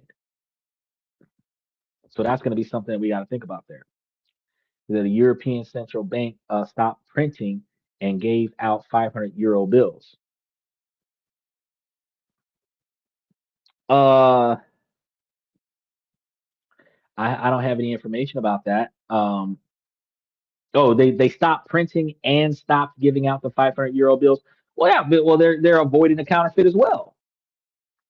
Because see, one of the things that counterfeiters will do is they will get old plates. Because what happens is that these printing presses use certain tools to print the money. After a certain level of wear, they replace parts. Some of the parts that they replace are the parts that imprint the pattern onto the paper, because it is in fact just paper with a stamp on that shit. So if somebody can get their hands on the plates that produces the stamp for the denominations, they can take those plates and put it on another printing press and use that other printing press to print more money. It's not backed by the federal government. And if they can put the right markings on the denomination, the average person will assume that it is a real it's a real bill, and they will accept it from you. And once they accept it from you, they got robbed. Now, when they try to produce it somewhere else, if it's accepted from them, the other person got robbed. The first person to realize it's counterfeit, that's the person that's lost. Because once it gets to the bank is like, nope, this was counterfeit. But the person who robbed them is gone, right? 500 euros or $250. You're looking at, if I got, if I had the money today, I did a transaction with you that was like 1,000 euros or $500, and I paid you with counterfeit money. You accepted the money, you gave me the receipt, service is paid for. I no longer owe you any money. You just got because I got the work done for free because the money wasn't legit. You take the money, you hand it to so and so, they accept the money. Now they take it to the bank. The bank is like, nope, this isn't real currency. All of a sudden, the last person with it is the person that got that lost out. But I got away like a bandit. Victimless crimes is what they call them, right? Now, this brings up a comparison to the past higher denomination bills. The United States once issued $500 bills, $1,000 bills, $5,000 bills, and even $10,000 bills.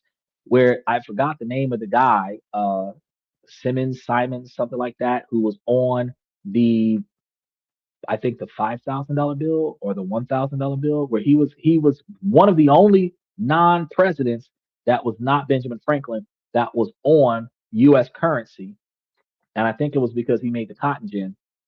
Um, if I remember my history on that correctly.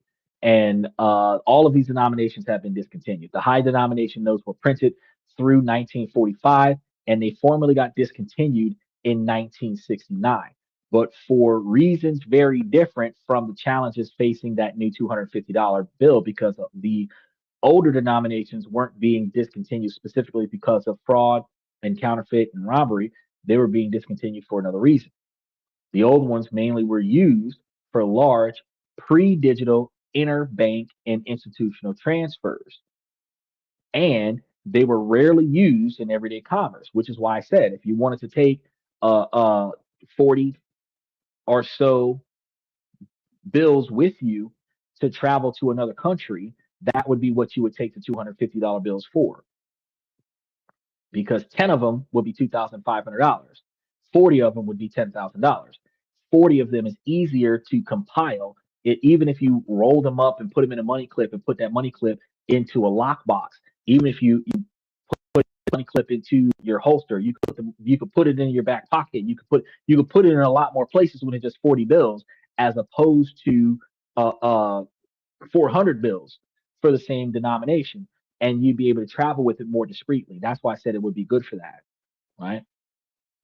Once electronic payment systems like wire transfers matured, the notes became technologically obsolete, and policymakers also cited concerns that Those large denominations made it easier for organized crime to move large sums of money, laundering, tax evasion, and organized crime to other places. 'Cause I remember my great grandpa showing me $1,000 bill. I remember using. I have never had or used a 5,000 bill, $5,000 bill, or a $10,000 bill. I've seen a $10,000 bill before in my day. One of my parents and grandparents had one of those. I've used $1,000 bill and a $500 bill when they were back in circulation.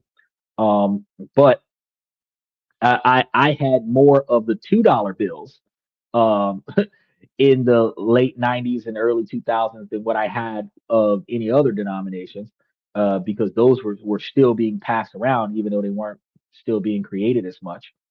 We still have pennies being circulated around, even though they stopped producing them. They haven't been recalled; they're just not being printed anymore, right?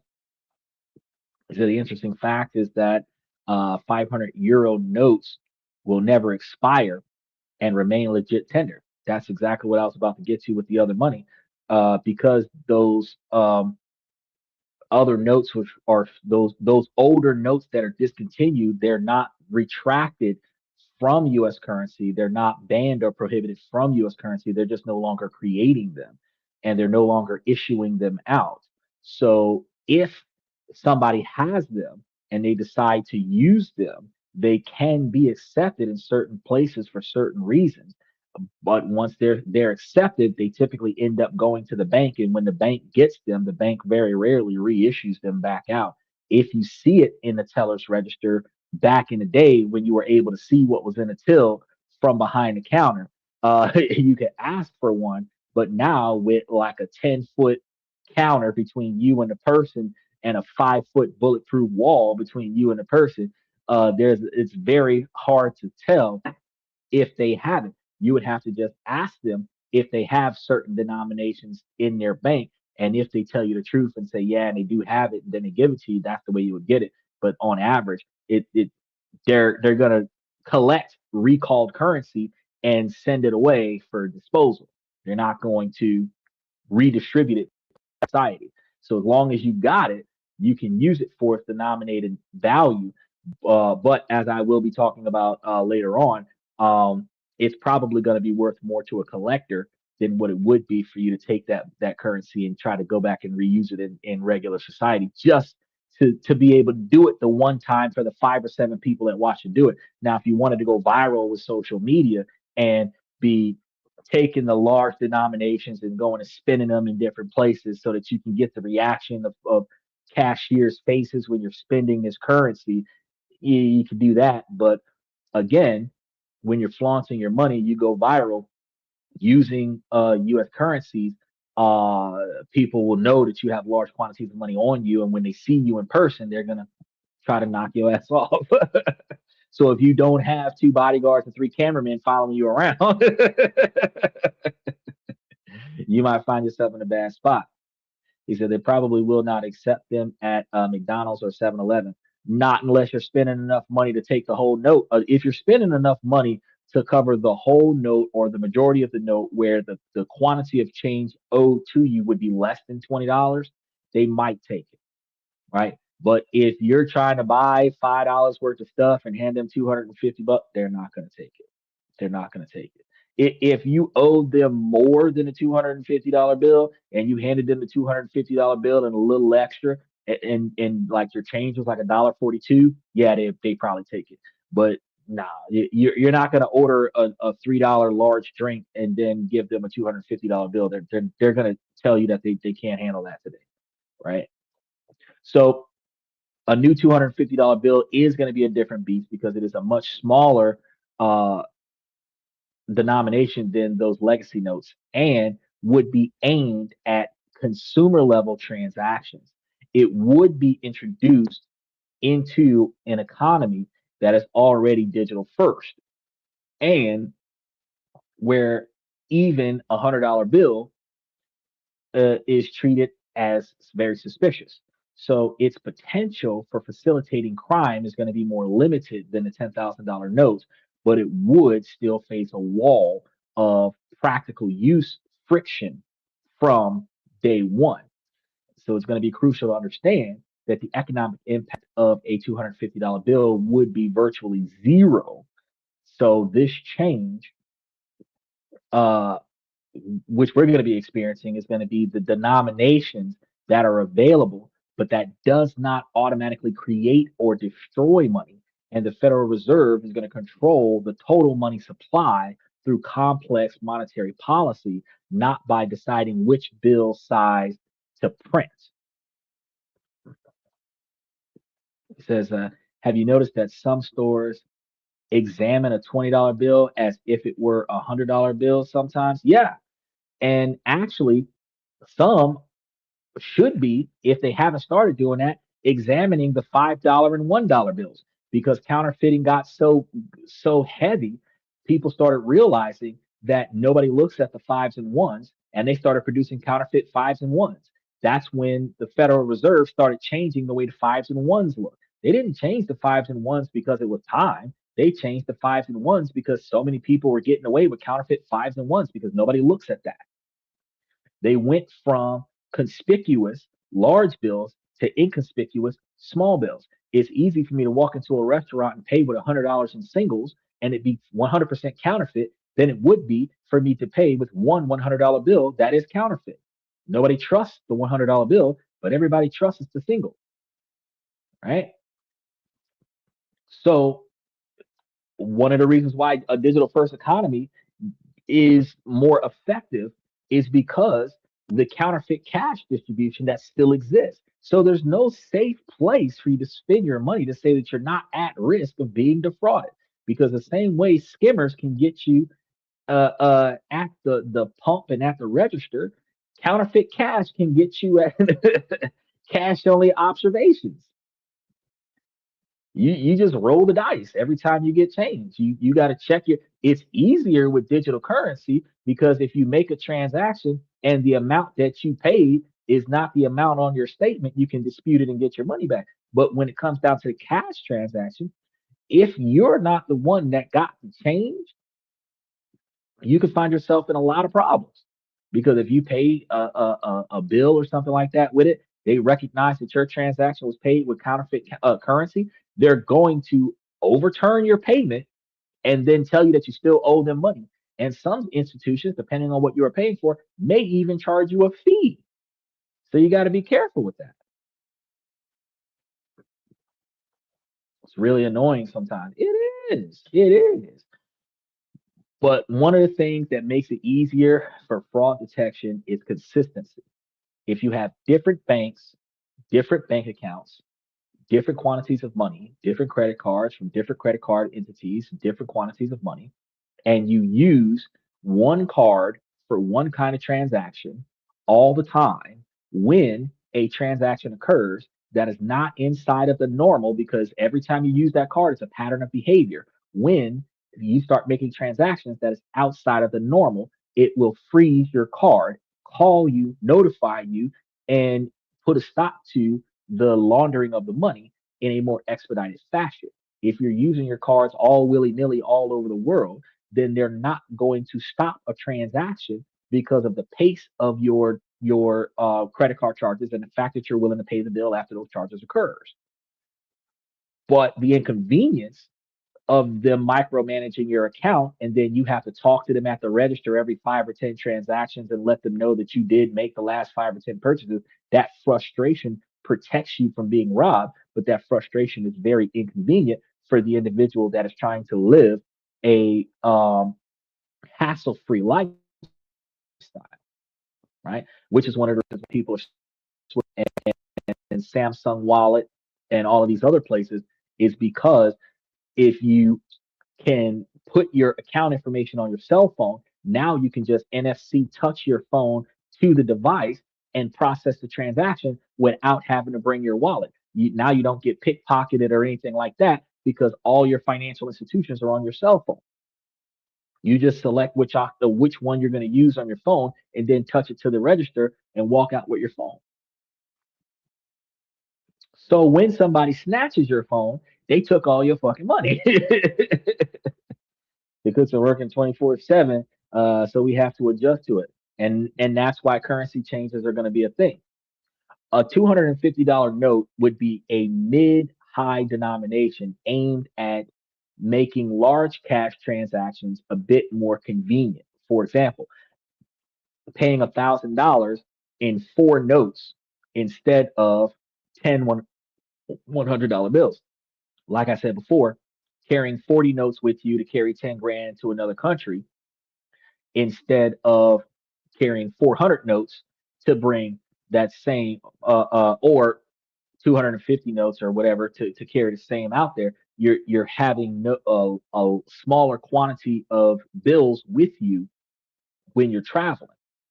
And that actually allows, because that means that if you are going to travel with a carry-on where you carried a briefcase, or if you had a carry-on bag with just like the two suits that you were wearing, a couple shoes and shit like that, and you have the money like deep inside of your luggage, and you just get on a plane and fly, you're less likely to have people notice that you have money. You're less likely to have people notice, what you're flying with, right?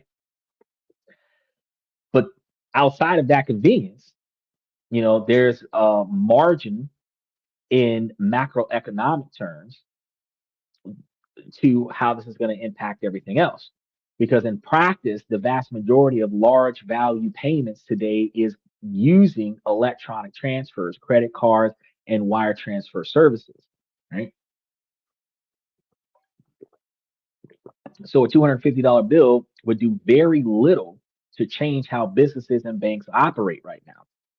And it would have no meaningful effect on our current GDP. It would have no effect on inflation, and it would not have any effect on employment. So, as we mentioned before, even though the United States is no longer using the or issuing 500, 1,000, 5,000, or $10,000 bills, uh, any of them that still exist remain legal tender and mostly sit in collectors' portfolios where their uh, numismatic value greatly exceeds the face value of the denomination, but it still can be used in everyday currency. But you wouldn't want to take a $10,000 bill that might be worth $100,000 and go to the store and spend it for $10,000. That would be wasting $90,000, right? Creating a $250 bill would require Congress to authorize a new denomination that is not currently in statute and to carve out an exception to the rule against putting live people on U.S. currencies. He says the white collar criminals need to get some tougher sentences. I don't think so. I don't think so. I think the violent crimes need to get tougher sentences.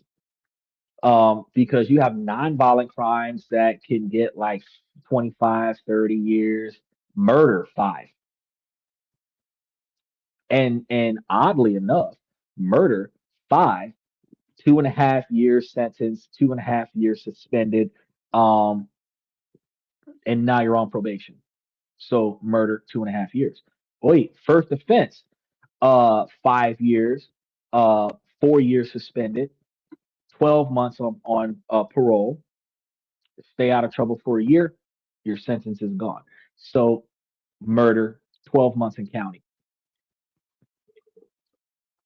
But 5 bags of weed in your car and you're gone for 20 years. Fed time, you know?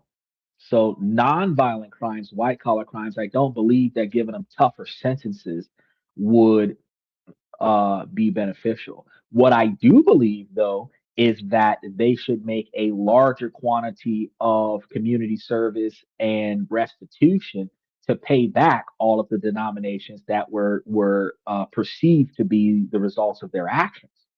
I think that would be more effective.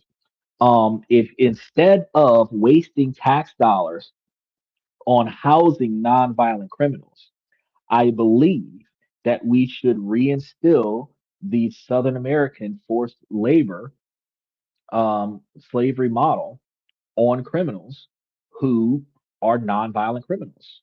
You can have your freedom as long as you work for free for the government, putting in about 30 to 40 hours a week for the next 5 or 10 years to pay back all of the hundreds of thousands of dollars that you stole from the city.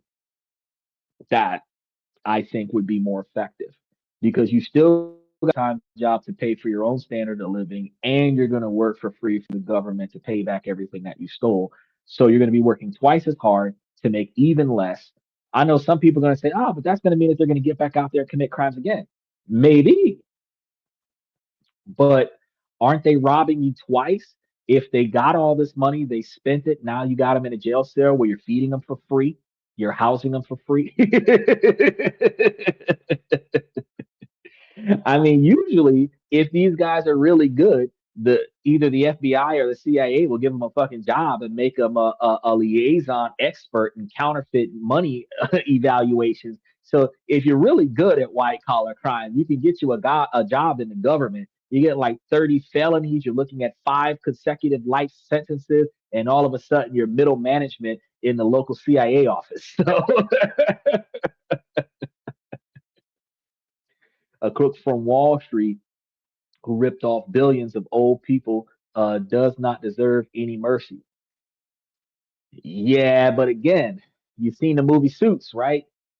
A crook from Wall Street that stole a bunch of old people's money can actually be on the front lines of uh, anti-hedge funding laws, so that those individuals who are doing insider trading and stuff like that can get caught easier by pros who know what insider trading looks like. So what we call it is a plea deal for immunity, where I will become your patsy and help you find other people that do what I did if you don't send me to prison.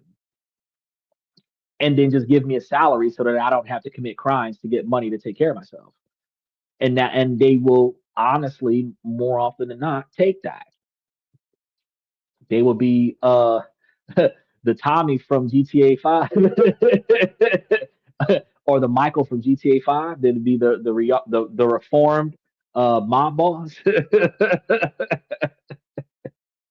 Yeah, long as I don't got to do it no more, I'll get paid for you to do it for you to watch other people get in trouble for it, so that I don't get in trouble for it. Be out there like 6ix9ine snitching on everybody, even though he was committing crime too.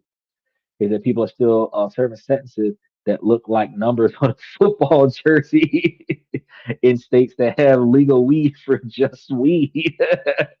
Yeah, because the one of the problems with the the laws that are designed in a way where you are not grandfathered in to the new law from old scenarios. So if a law says that you can't do this today, you get arrested for it today. You get sentenced for it this week. Next month, if the law changes and says you can do it now, because you were already convicted under the old law, the new law does not abolish your sentence. You still got to serve a sentence. You can ask for an appeal. You can ask for a remand. What is it called? A remanding of the law or some shit like that. You can, if you have a public defender, you can ask them to bring your case before the judge and try to get like time served or some other shit. But if you're supposed to be doing like 22 years for like drug trafficking, even though weed is legal for recreational use minimalistically for the individual, which also means that I can have 5 bags of weed to smoke 5 blunts or 5 days worth of weed while I'm on a 7 day trip. But I can't have 5 pounds of weed in the trunk of my car for distribution. It is still illegal at that fact, at that magnitude. Now, if I'm doing a dispensary, that means that I should have contracts with the government, licensing with the government. My transporter should have contracts with me that covers them under my licensing so that they can transport the weed at 100 pounds at a time to my dispensary so that I can sell it by the ounce or by the gram where I'm paying taxes on it. As long as they can track it, it's not an issue. But if you're the local street pharmacist and um, Your distributor, your connect, your plug is trying to bring you 5 bricks in the trunk of their car. They get into a car accident, the trunk opens up, the police sees those 5 bricks. Even right now, with weed being legal, it is legal in limited capacity. And I do believe something close to 72 joints is the max that you're supposed to be able to have. And beyond that, it's a felony. So a bag of 5, 7 bags a week, he's still going to prison. Financial crimes can be devastating, and millions of Americans can get ripped off every year by criminals from other countries. You're right. You are right. And that's why you have to be financially savvy about what you do and how you do it. If you are not operating out of greed, lust, pride, vanity, the 7 deadly sins, basically. If you're operating out of logic and reason, you're less likely to be picked off. You want to go and buy you a $12,000 Bentley so that you can ride around with a Bentley, and you might spend the $12,000. You might get the Bentley and then find out it's a $20,000 transmission. That's why it was so fucking cheap. Because you were trying to vanity and pride show off your assets, you got caught in the scam. If you are proactive about how you do what you do, then you can formulate a method of least resistance, which again, we're going to be covering this because we just covered this last Tuesday about making your assets less noticeable. But when we start covering on the show, special shout out to IPM or IP8M. We said make your wealth less loud, less attractive. When we covered the show about the unseizable assets, making the assets less desirable, harder to get their hands on. That makes you less of a target. One of the things that I talked to you guys about before, Macintosh, the MacBooks, less distributed than Dell computers and other such Windows products. When viruses happen, they hit all computers different ways, but they hit more uh, um, Windows products than they do Macintosh products because Macintoshes are so expensive. So while Macintosh doesn't have a more sophisticated anti hacking software, the fact is that the average hacker is not going to target the minority; they're going to target the majority. So by having a MacBook, you're less likely to deal with the kind of things that you would deal with if you had a Dell or another Windows product, a Windows performing product. Same thing, iPhones. iPhone, the most widely cell phone in the country. Uh, every other the second most widely used is Samsung, but there are so many more Androids out there that's not Samsung. So you have iPhone, and then you have non-iPhone users. So the average hacker better off hacking iPhone because they would impact more people with one code. Hacking Android, you're only going to hack Samsung's, or you're only going to hack Motorola, or you're only going to hack BlackBerry. They don't all operate on the same operating system. If you hack one operating system, you only get that market. But iPhone is the largest market. So when you think some iPhone users swear by how awesome iPhones is because it's user friendly for technological idiots, at the end of the day, you're more likely to be a target than an Android user because an Android is harder to get everybody in one strike, right? And again, white collar criminals are going to put in the least amount of effort one time to get the most results. So if you want to minimize your exposure to it, you want to be the exception. You want to be the rare breed. You want to be the less noticed. Because why are they going to target you when you ain't got shit to take? They only target you when you got something worth taking. And they only know that you got something worth taking if you're telling everybody that you got something worth taking. See what I'm saying? Now, if the $250 bill is authorized, it would become the highest denomination in active circulation above the $100 bill Whereas that old $500 plus bills now exist only as rare legacy notes and play no role in day-to-day payments or monetary policy.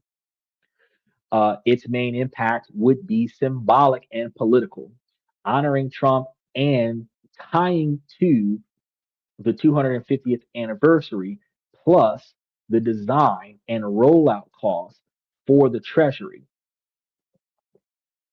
That's going to be its main impact. So it's not and has never been proposed as a lever for economic change, right? And that's going to be one of the reasons why it will not cause any shifts in the GDP, in any of inflation or any employment. So if the $250 bill can't be easily used in machines or stores, um, what actually happens to it?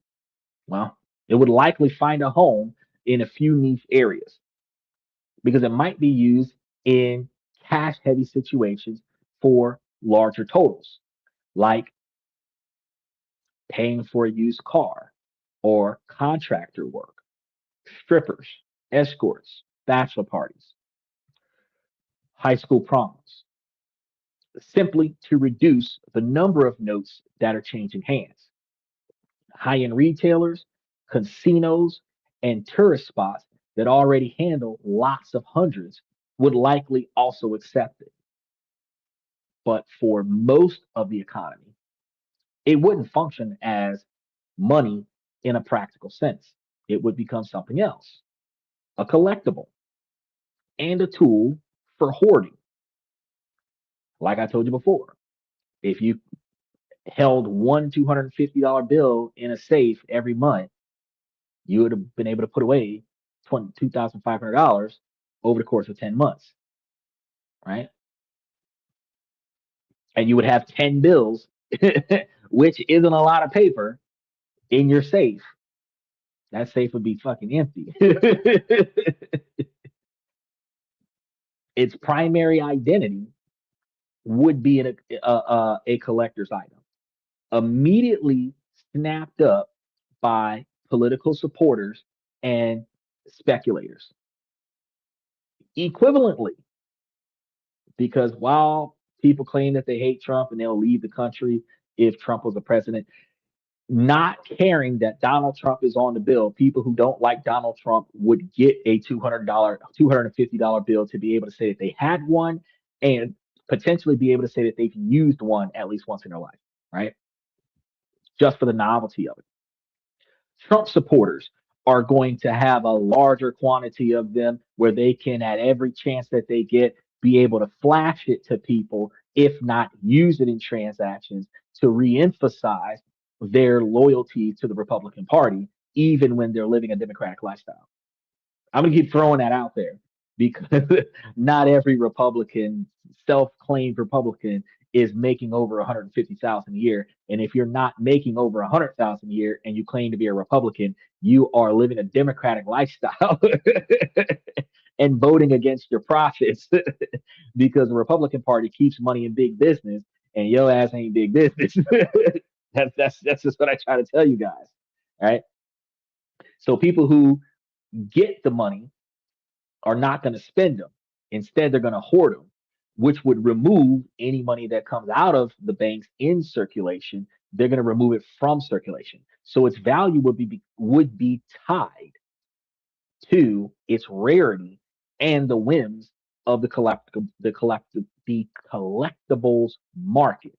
So just like with the Trump shoes and the Trump Bible and the manga book, and if people are willing to buy it, like those gold Confederate shoes, he was selling them for between $450 and $900, and people were buying them and selling them for $9,000 on eBay. If the United States puts out $250 bills and people pick them up, and because the bills are hard to come by, people sell that $250 bills on eBay and other such places for $2,500.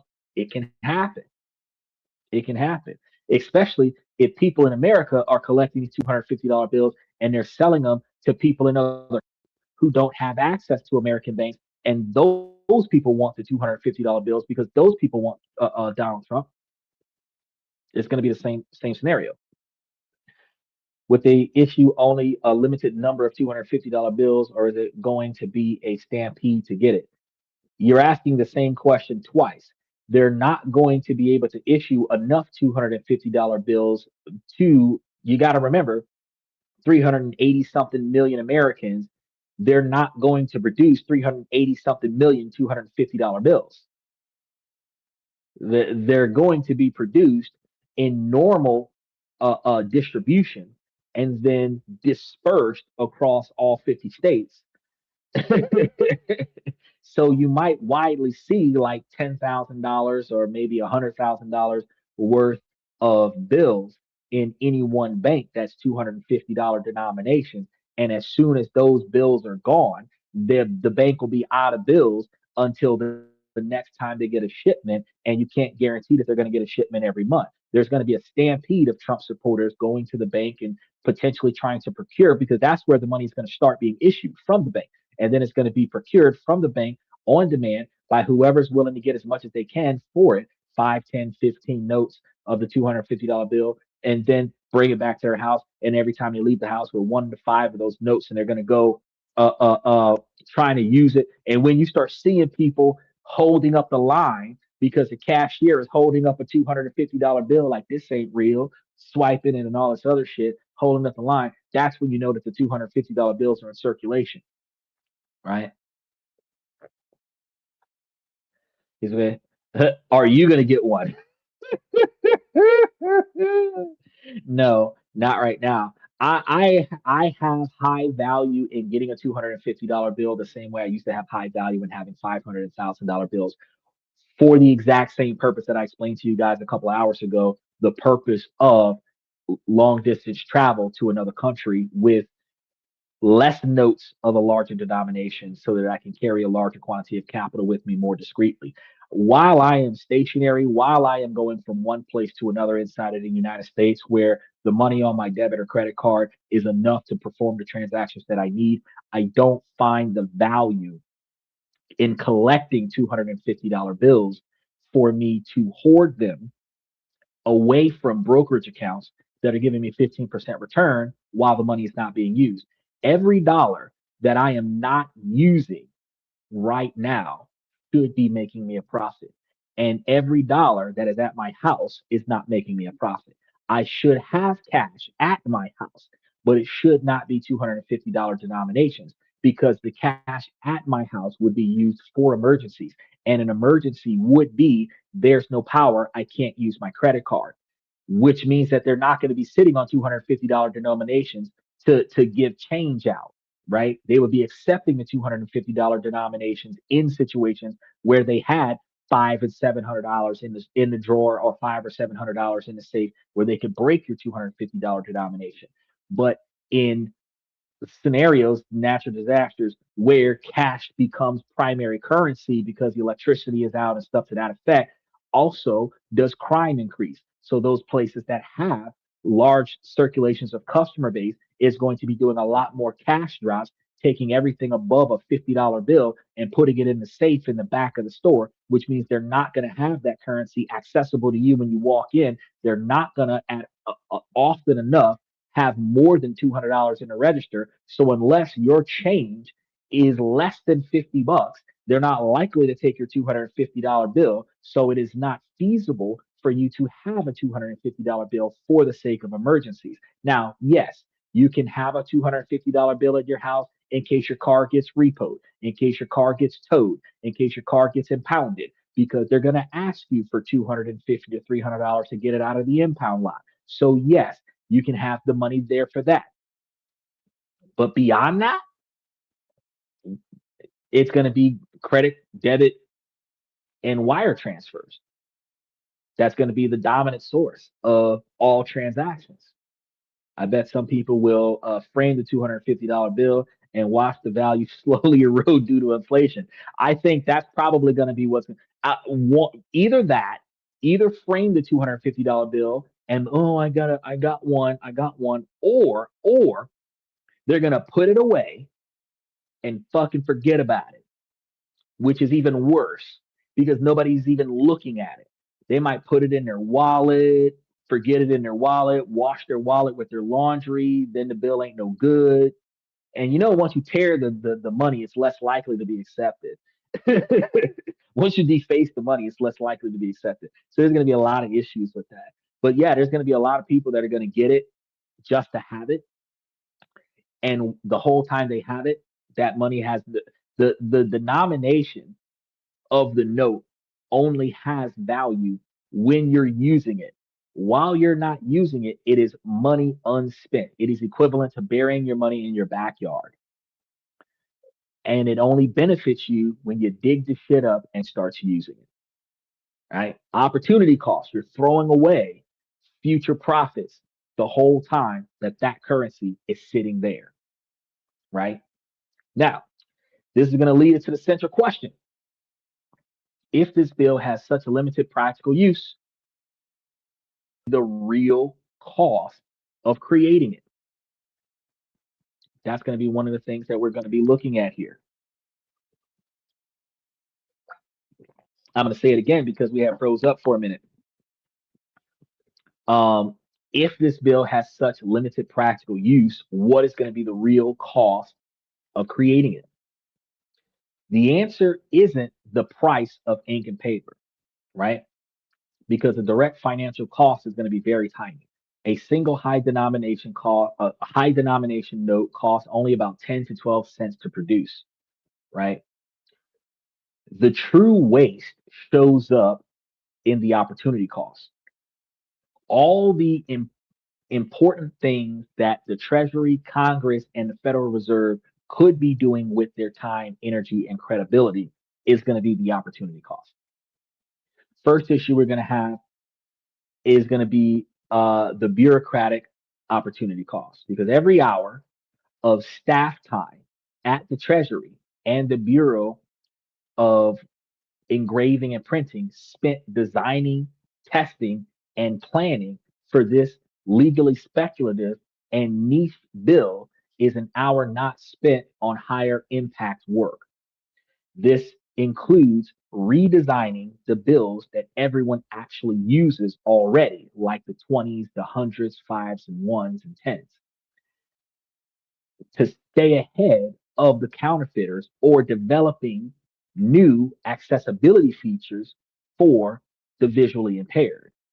Because you got to understand that currency must be usable even for the disabled.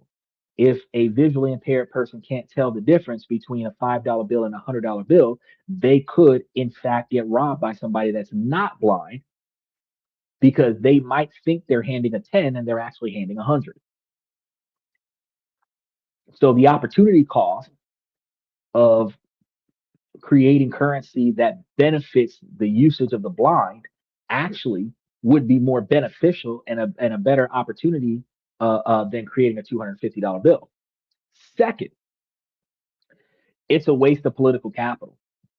To make this bill a reality, Congress would have to spend valuable agenda space and floor time debating a change to a 150-year-old rule simply to honor one political figure. That is time and energy not being spent on substantive financial issues that affect millions of Americans, like payment system fees or digital fraud protection or government funded benefits that are supposed to be backed by the $40 trillion worth of debt after the war, right? The next major cost is the payment system itself, because the United States payment system has real fixable problems: high fees, slow settlement times, financial exclusions, and rampant fraud. My homeboy just finished telling me how he ain't even got his tax return yet. This bill fixes none of those problems. Instead, it diverts a massive amount of system-wide bandwidth at the Treasury, in banks, in retailers, to a rarely used commemorative bill. This is training, tooling, and regulatory time that could be spent on projects with real user benefits, like cheaper, faster, safer digital payments for everyone so that we don't have to keep dealing with the scammers. In fact, many policy discussions already focus on reducing large bills to fight crime and tax evasion, not creating new ones. Finally, perhaps the most important is the opportunity cost to institutional credibility. The Treasury and the Federal Reserve depend on public trust and managing finances and making painful but necessary decisions. Every visible partisan stunt equivalent to this speeds down the trust budget that we have for our government. Currency design is meant to be neutral, technical processes. Openly creating a bill to honor a living political leader politicizes the dollar and erodes the public's trust in the independence of our financial institutions.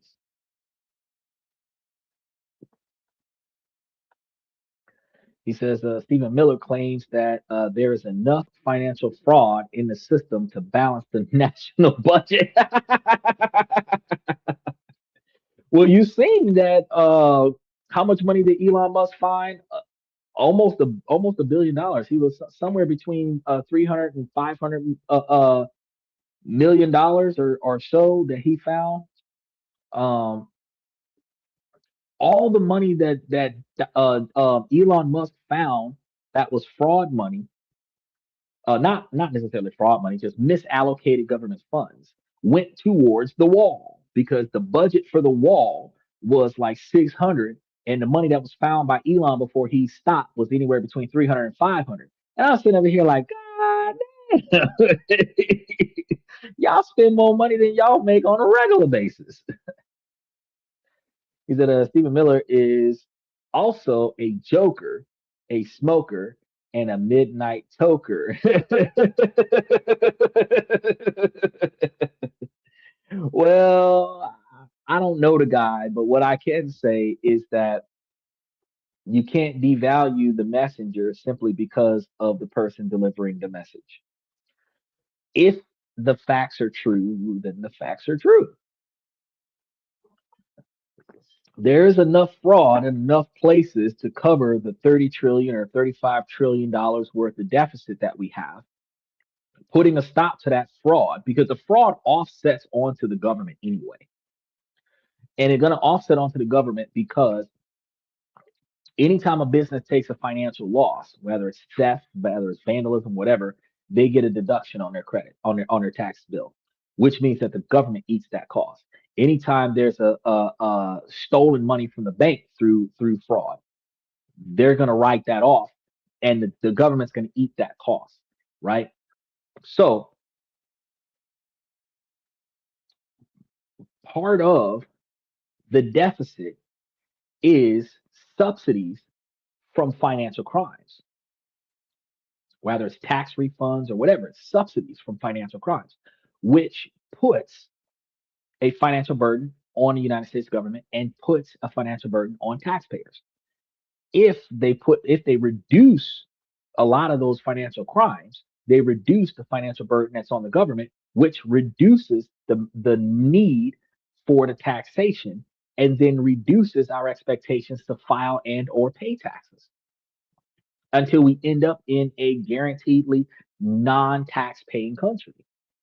Because while the rumors are bouncing back and forth that it's mandatory that you file to get your money back, but they continue to promote in politics that it is not legally required for you to do it. But if you do it, you're legally required to do it truthfully. If you claim, you must tell them what you have. They typically focus on people that are making over $50 to $100,000 a year, and if you're making less than that, they're not paying attention to you. They have up to 10 years to collect on you, and if you don't file, they don't have anything to collect on because the tax laws and debt collection laws intertwine. Where anything more than 10 years ago, we're in 2026. So if any financial issue you had with the United States government wasn't turned into an unpaid debt, like failure to pay taxes that was claimed before 2016, if it wasn't audited by now, 2016 and before is not on the agenda. Any If they're investigating a crime of fraud, they can go back 10, 15, 20, 30, 40 years. But if they're just talking about like auditing, they typically go back 5 to 10, which means here in 2026, they're going back to 2016. So in 2027, they're going back to 2017. If they can't link your financial transactions to any unethical issues or failure to file at any point in time over the last 10 years, you ain't got nothing to deal with. A lot of people, you can file your taxes 2 years late, 5 years late, 6 years late. Yeah, they put penalties on there for whatever refund you would be entitled to. And so they charge interest for anything you owe them if you don't pay them.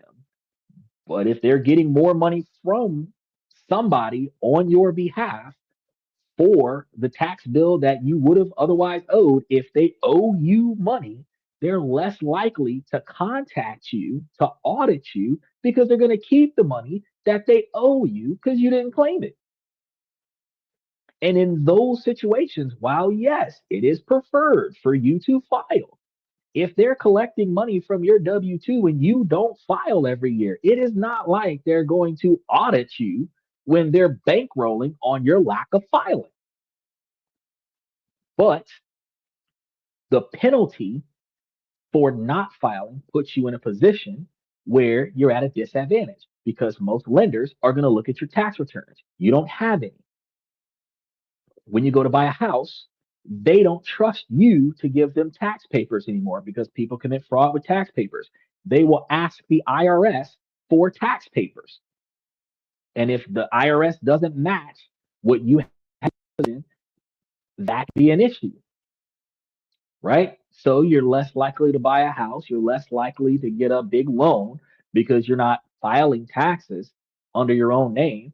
But if you have business operating that is filing taxes for itself and you're benefiting from that, you technically can find yourself in a situation where you're not duty bound to file. But you benefit from if you do file. But if you file, you better tell the truth because that part can lead you to a crime. It's definitely strange that no government can balance the budget. Doesn't make sense. Oh, it does. It makes perfect sense. It makes perfect sense. The reason why taxation exists is to pay off unpaid debt for the government because we, the people, are supposed to be taking care of the country itself, and we, the people, don't. We, the people, leave it to 502 people to run the whole country for 50 or 60 years, which is why somebody can get into politics at 20 and still be in politics at 60 or 70. Somebody who was a governor or a senator in their early 20s can find themselves in their early 40s and 50s on the Congress floor, and they can find themselves running for president after 5 or 10 years of Congress. Anything. Nobody should have more than a 2 year stint in Congress. If you have people who've been in Congress for 10, 15, 20 years because they've been reelected 5 or 10 times. We are supposed to change over seats the way we change over jurors for jury duty. We don't. And because we don't, the political atmosphere is in disarray.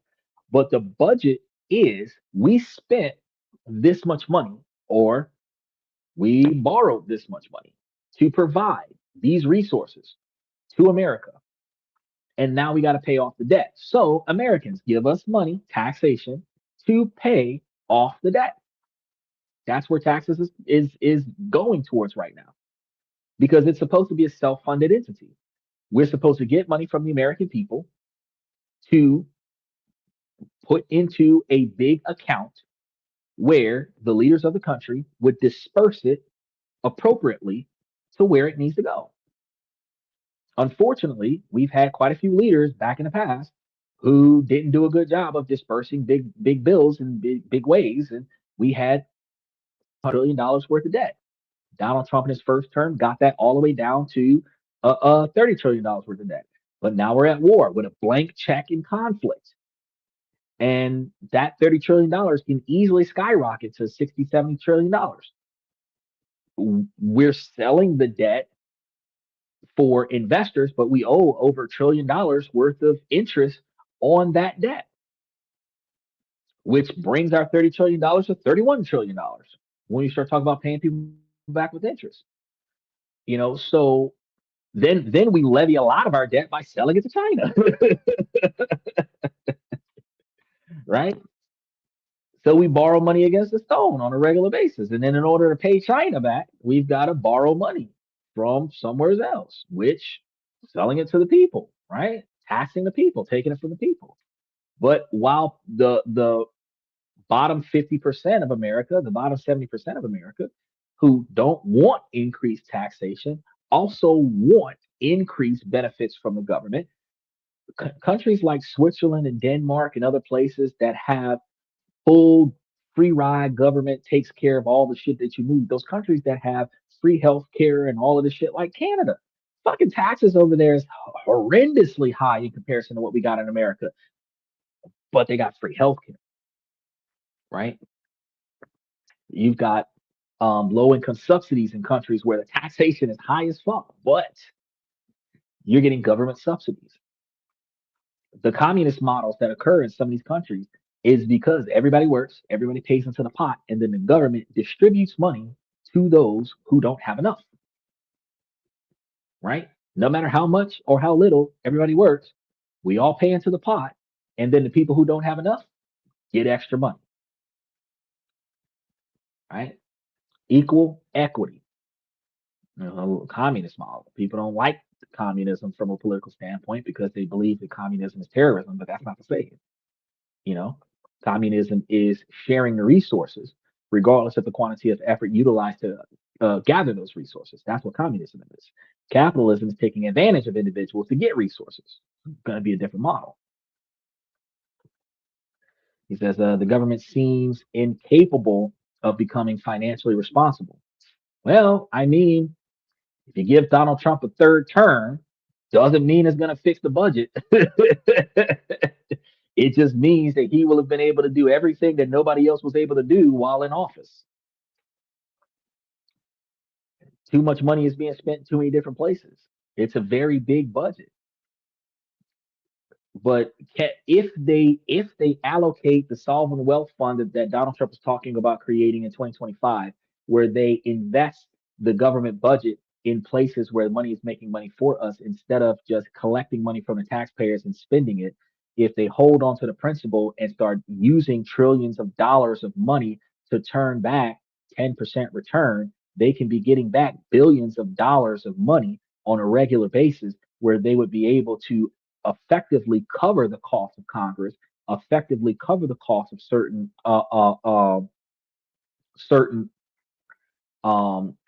government programs, and phase out over time the requirement for taxpayers to pay taxes. Because if the principal is $100 trillion and the return on investment is a trillion, 2 trillion, or $3 trillion, 10, 20, 30, $50 trillion, then we would have a surplus of capital where the government would be making more money than it needs. Now, would that happen over the next 15 to 20 years? Probably. By the time I'm old enough to retire, I will hear whether or not we successfully reached a point where taxes is no longer a thing. But over the next 20 years, especially if political parties change and agendas change, there's a strong possibility that certain things that are put in place might be dismantled, and the dream of a tax-free country may die with that change. He said even Jeff Bezos said that the bottom 3% of people should not pay any federal taxes. The bottom 3% don't pay federal taxes. The bottom 3% get tax refunds of 100% of their tax money.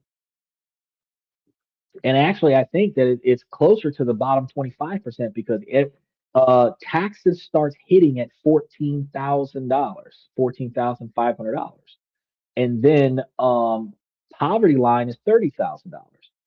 So if you're on the poverty line or you're below the poverty line at $30,000, uh, which is like 25% of America, you're probably going to get 100% of the money that was taken out of your W 2 given back to you at tax time if you file,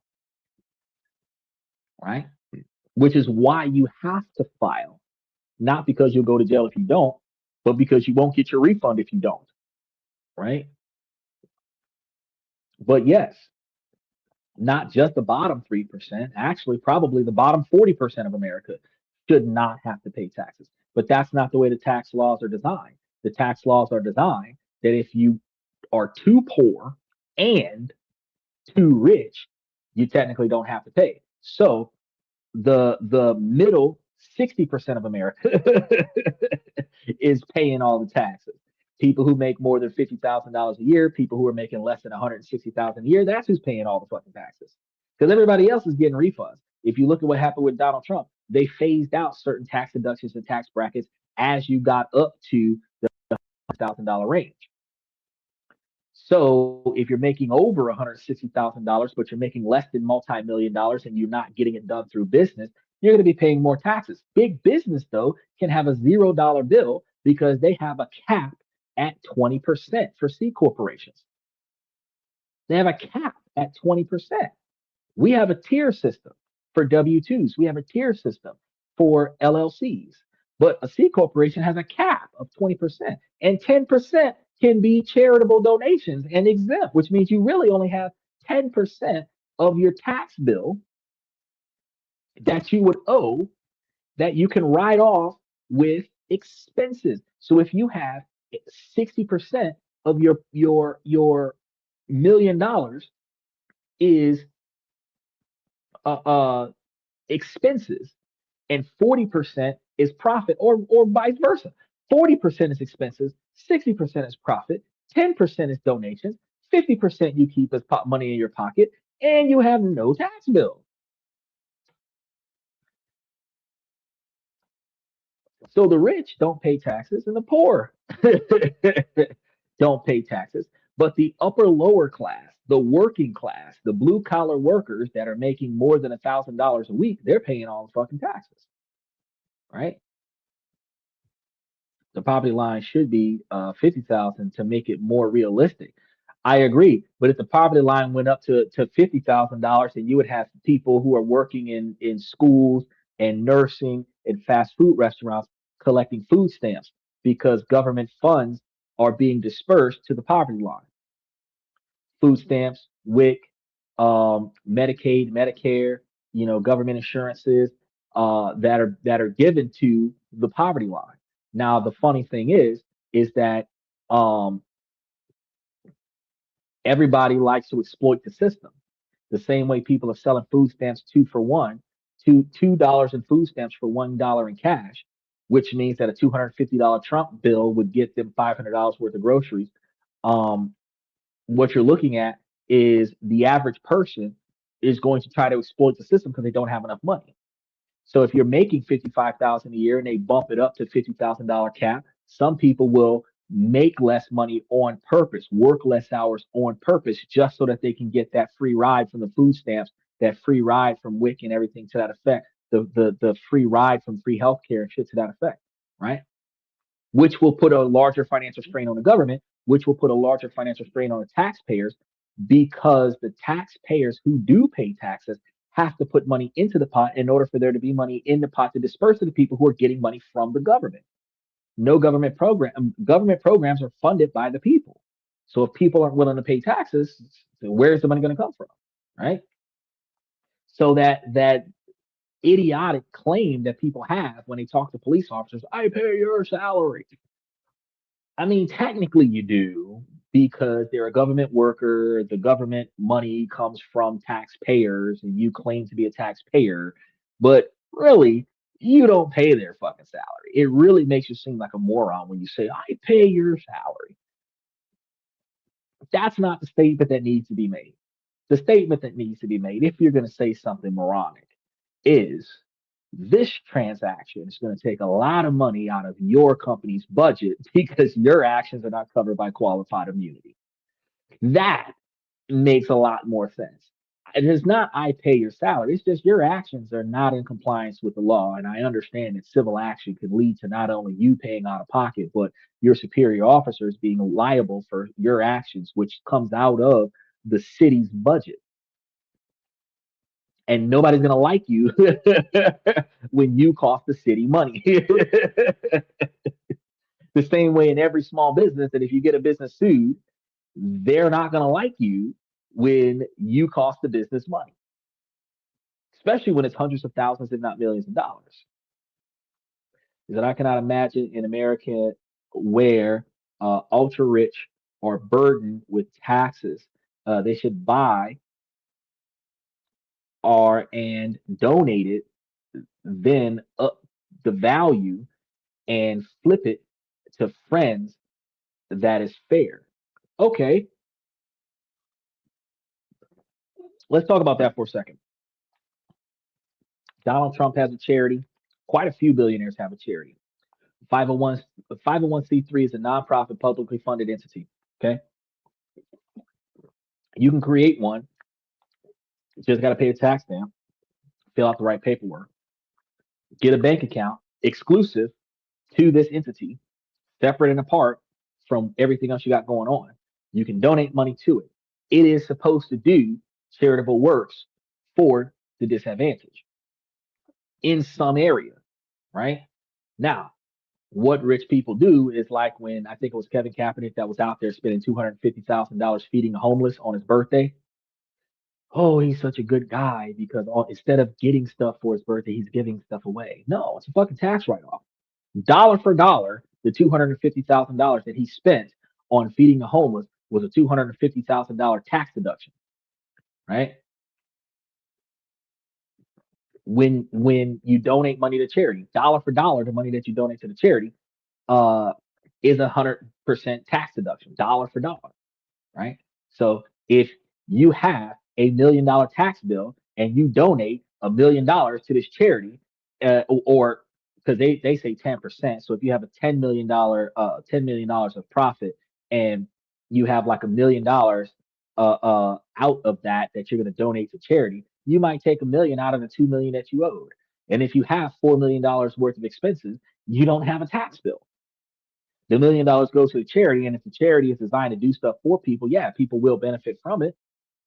And you can be identified as a philanthropist with taking care of people in need, but you're not taking care of people in need because the people are in need and you can do something for them. You are taking care of the people in need because you don't want to pay the taxes. Since you have to give the money up anyway, you're going to put the money in places where it makes you look better. Because it makes you look better, more people will give to you, more people will donate to your cause, more people will support you and buy your products because they know that your money goes to a good cause.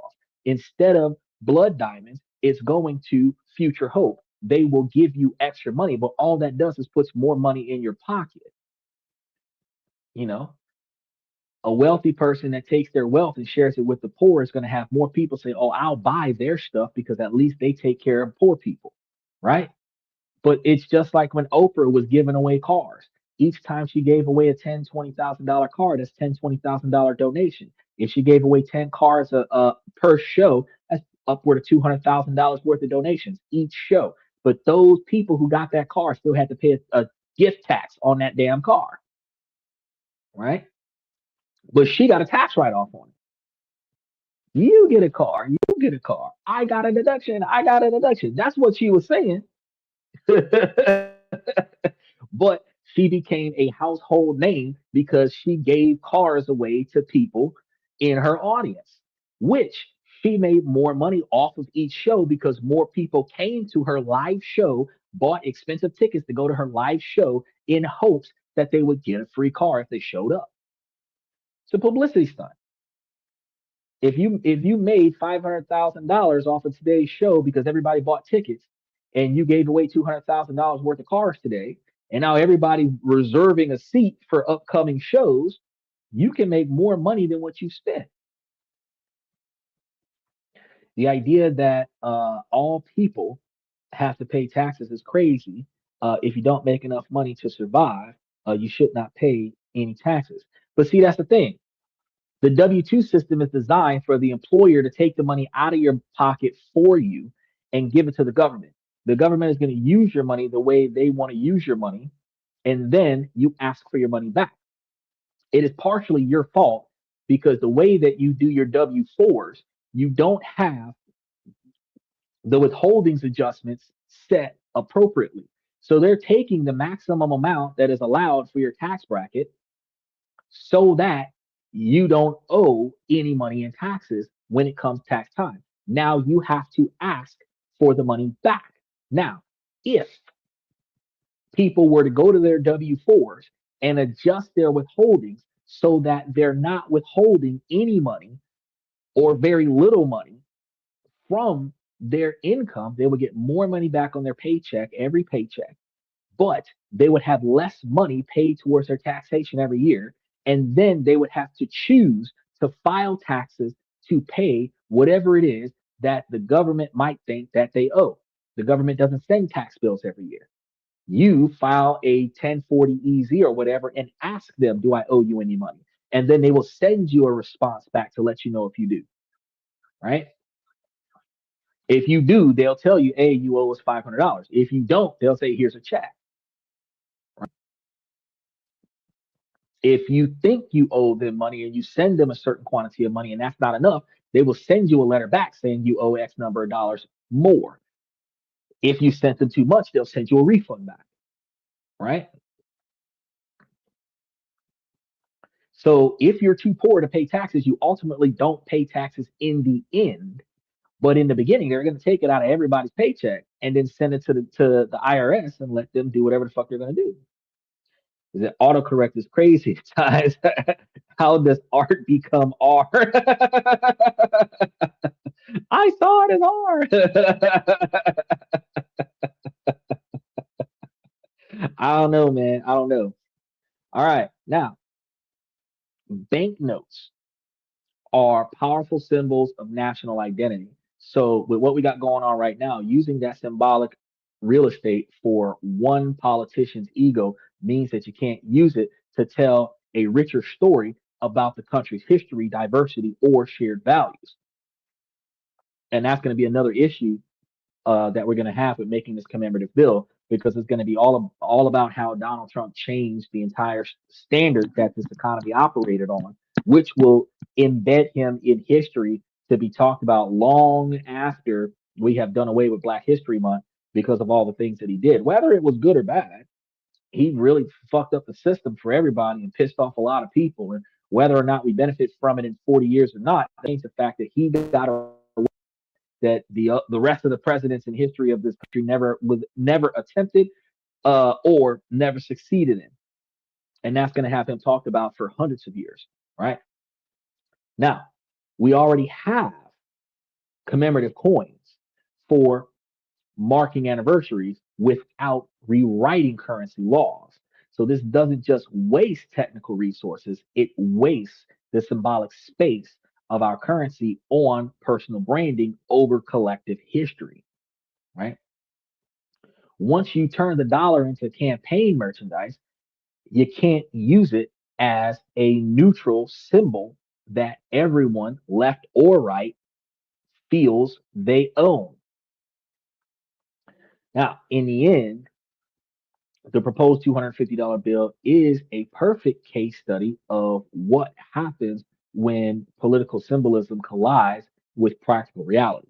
And we've seen how it currently blocked by a long-standing law, and we've explored the infrastructural nightmare of recalibrating countless ATMs and the common sense reasons why most businesses would refuse the currency in and of itself.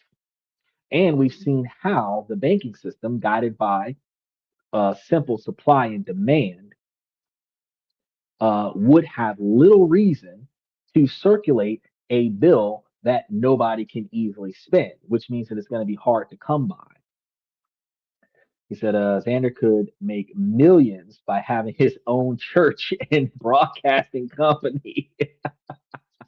Well, Myron Gaines had made his $8 million by doing his show on YouTube, and one of the things that got him there was continuously doing a show on a regular basis.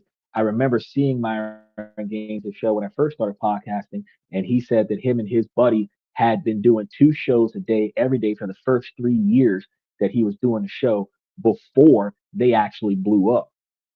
Now he's doing way more than what I was doing for the first 3 years that I've been doing it. And then I had revamped the entire show about a year and a half ago and started doing it different. So my membership switched partway through. But I see myself in the next 3 years doing enough in enough places where the show actually crosses over to the type of threshold where it is a whole lot easier for the following to fall through. And the people that come here that learn stuff are going to be here for hours on end, just like the whatever podcast be doing 6 hour shows and stuff. Um, the ideology of this is that at some point in time, this is going to be more effective than a church, uh, because a church is going to boost up your morale to give them money. I'm not going to boost up your morale to give me money. I'm going to boost up your morale to fix your own life. And you're going the we already talked about this before.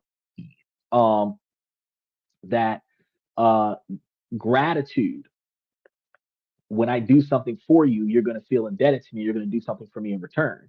I give you guys information that you can utilize to fix your financial problems. A lot of people are going to give money to the podcast because they benefited from the financial information that is public knowledge that I just brought to their attention. I did the work, I did the research, I culminated everything, I provided them with facts and information. They were able to fact check it, verify it, and then benefit from it. And because they benefited from it, they take a little off the top and slide it my direction. And now I benefit from the fact that I told them.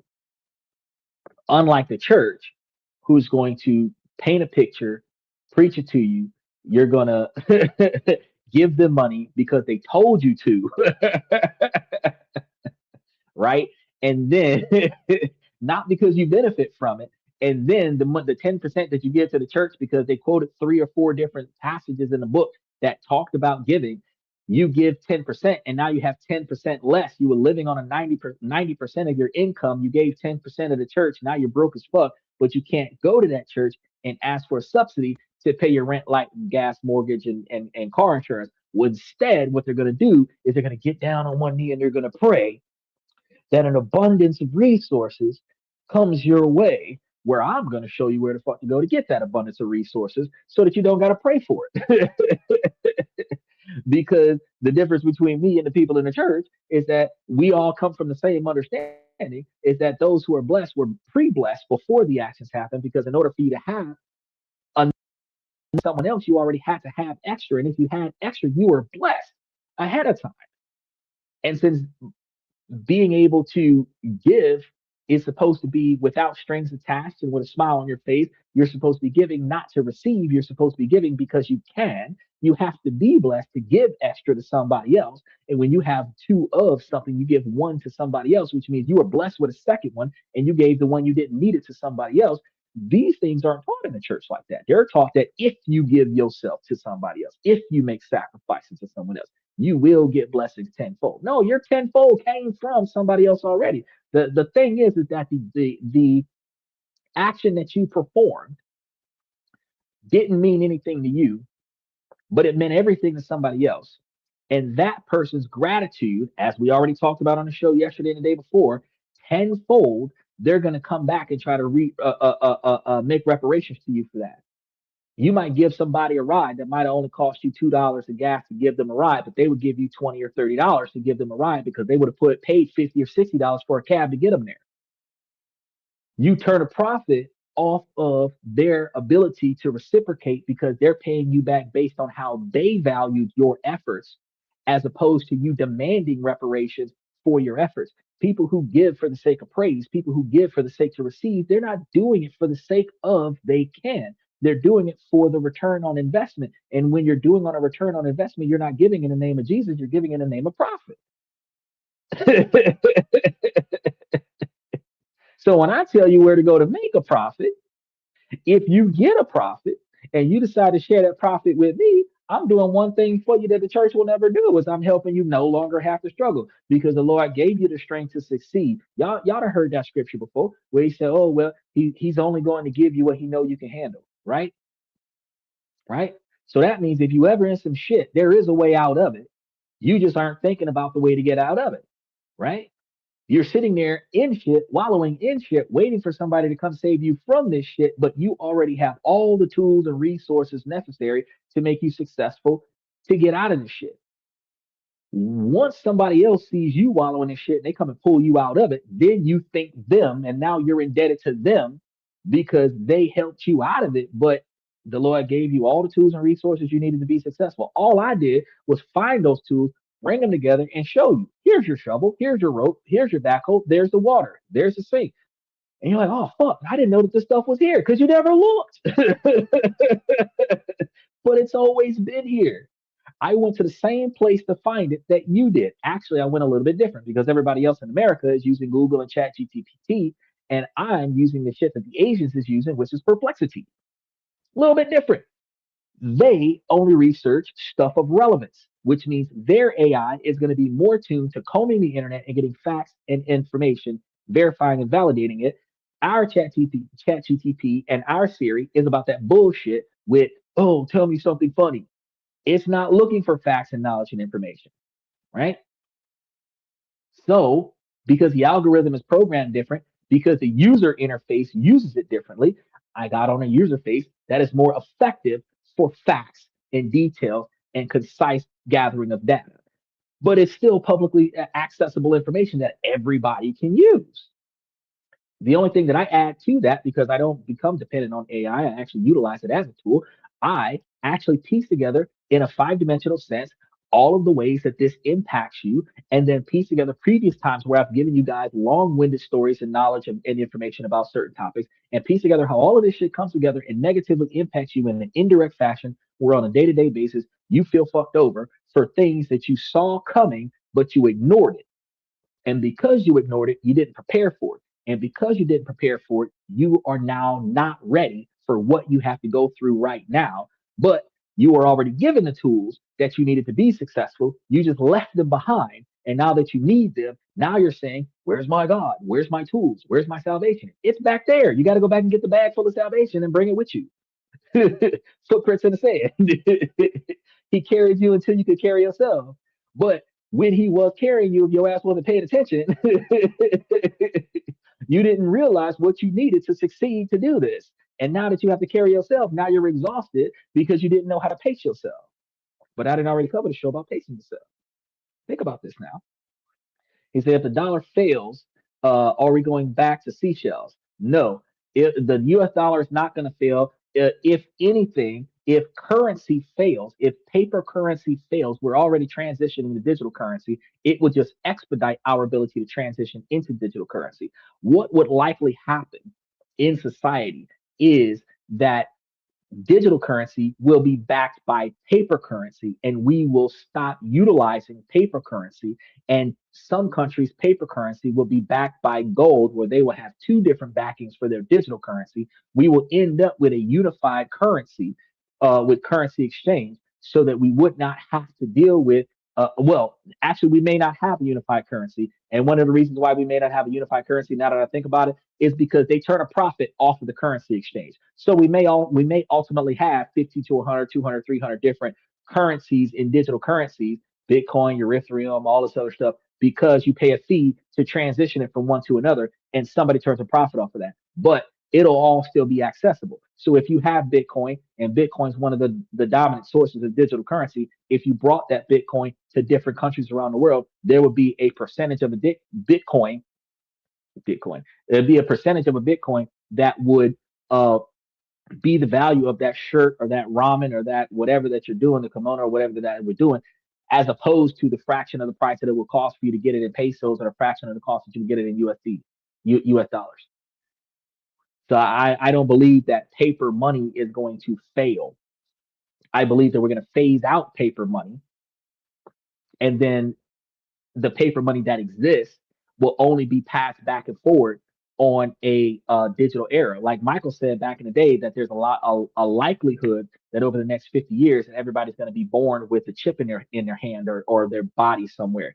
He may be right that in time, not only will we have a chip installed in our body, we will have our financial information installed in that chip, and all banking, all transactions would be digital, and the paper money would be passed back and forth through the financial institutions. But we would 100% do commerce through digital currency. That's what I think we're going to end up. We're going to be like Star Trek, where everybody gets what they need without having to pull out their wallet. When have you ever seen somebody buy something in the cafeteria on the Enterprise? But you buy something in the cafeteria at the fucking hospital right now. But when have you ever seen somebody buy something on Enterprise? There's no currency, right? Which is communism. If the government officials had your work ethic, the economy would become a rocket ship. Well, if they had my work ethic, we wouldn't be dealing with so much bullshit. But not a lot of people agree with me. You know what I mean? Not a lot of people agree with me. Um, well, not a lot of people even know about me though, because we only have like 81,000 people on the show. There's not a lot of people that know about me, but the people who do know about me, probably about 65% of them, are here on a regular basis. Like, yeah, this man know what he doing. Then the other 40 something percent is the women that are like, I don't like what he said. I don't like his delivery. Because I said that you got to change from the fuckery. And nobody wants to hear that part. Nobody wants me to come and tell them that you are fucking up. There's no nice way for me to say that you are fucking up. Because once I point out that you fucked up, even if I say it that you are making a mistake, you're still fucking up. And nobody wants to be said that you're doing it wrong, especially if you're supposed to be the highest authority in the situation, right? Is that if I ever become rich, I will make the movie and you will have the starring role. Bro, I've been sitting over here. So many people told me 5 years ago that I should write a book about my life. And I have not put forth the effort to do it. But I know that after Chris Arquette wrote his book about the 80s, I've been sitting over here thinking to myself, shit, I should write a book about the dating Bible. I should write a book about consolidating all of this stuff into series and novels where I'm taking all of this public information and accumulating it in a way where it benefits the financially challenged individual so that they can no longer be financially challenged, and then write a book about my life and put this shit up there in ebooks and just publish it myself and sell it up online. I should do that. And I have not made the motivation to get it, right? Because my main goal was to keep you guys full with information in the membership, which I got to start putting more stuff into the membership because the membership distribution should have ran its course tonight. And so I got to release more things this week to make sure that I keep you guys with all of the new content that I wanted you guys to have. But for the most part, yes, I am thinking to myself, I do need to culminate this stuff into electronic books. I do need to culminate this, put those electronic books onto a dedicated web page, have that dedicated web page assigned to this podcast where people can access the dedicated web page directly or get a promo code from the membership of this podcast to go to that web page and get it at a discount and get all the information that I'm making for you, everybody, so that y'all can actually start using these books in ways to make yourself successful and then pass it to your kids and your grandkids, because this is public knowledge that is making everybody more and more effective. And you stop struggling and start surviving, and you stop just surviving, you start thriving. And that is actually the biggest difference in our lives in comparison to 10, 20 years ago, is that I'm one of very few that is dedicated to the average person thriving in society. So by the time Trump is no longer in office, uh, we should be in a position where we are prepared to thrive. Whether he does 3 terms or he finishes his last term and doesn't do another term, we should be able to thrive, right? He says, you definitely have the talent to be an actor. I can tell.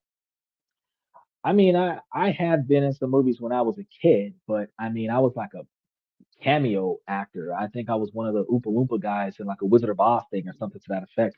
I probably could be a really good actor if I really put my mind to it. Because I mean, I read scripts every day. I write my own scripts and I read scripts every day, so I could see myself being able to get there and put life to any character that somebody presents to me. But I have never actually put myself in a position to be an actor. But I do know that unless I get too old, I can see myself playing myself in my adult years because I look the same way I look when I was 16.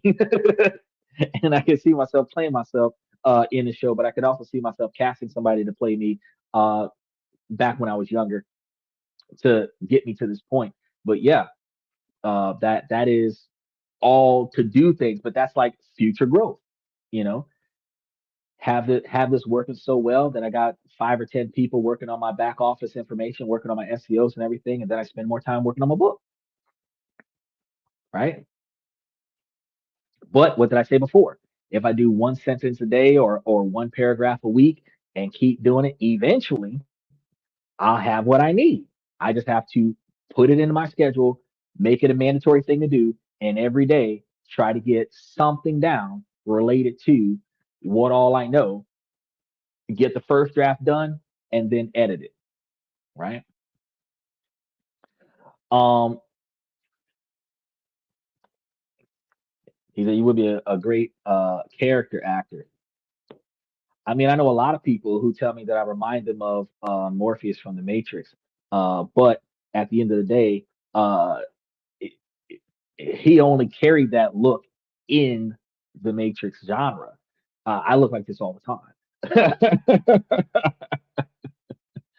I would have to work it out like my character would be just this. It'll almost be like Cat Williams always plays the pimp. I would always play the character of a up and coming wise and savvy business person in expensive suits and sunglasses. I'm some of my roles might be the blind guy that's financially savvy that nobody wants to listen to because I can't see where the money's coming from, but I make more money than everybody else. Or or the foreigner that comes in and saves the deficit because I know how to turn over money. But whatever roles that they give me, I'll probably do fantastic with them because I bring a different light to everything that I do. But the proposals that are being framed right now in politics right now related to the $250 bill uh, as an honor to Donald Trump, but a currency's only true honor is supposed to be its utility, right? So the economic impact would be negligible per se, but it doesn't change the money supply or effects of inflation. Instead, it creates a massive logistical headache and a new tool for collectors, all to solve a problem that doesn't actually exist. The real cost isn't the tiny expense of printing. The real cost is going to be the wasted opportunities where the time, the focus, and institutional trust is squandered on a political gesture. He says, you can play anybody. It's all practice as long as you have the talent. Well, truth be told, yeah, I can do anything that I want to do as long as I put my mind to it.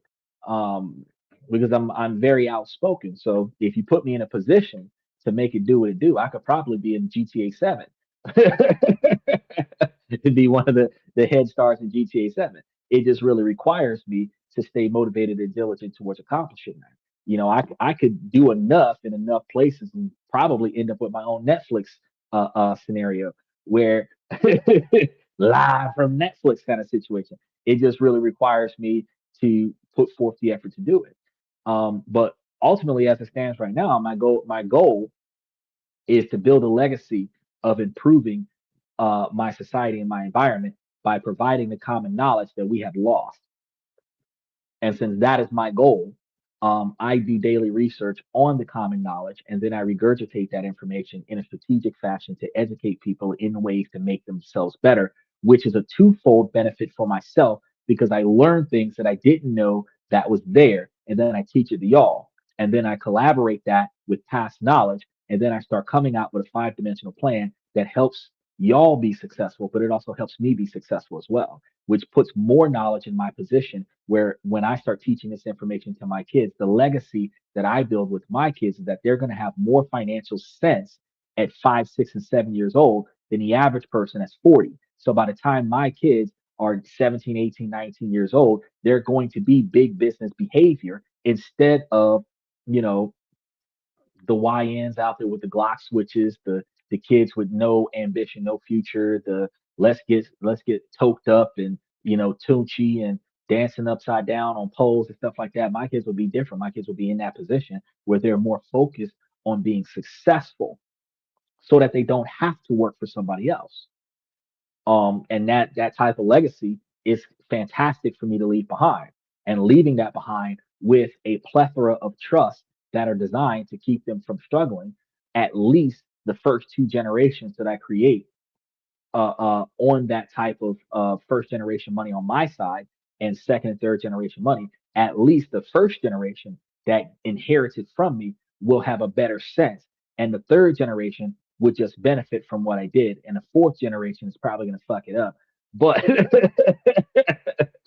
again, if I was to add it to the trust that you've got to learn all of this stuff before the money starts being released, I can actually reincorporate a larger quantity of generational knowledge to each group of individuals, because I would be creating years of financial knowledge and putting it into books and putting it on websites and putting it in places where my kids have to go and get it, read it, learn it, get tested on it, and then go and turn that to the trustee so that the trustee can pay them.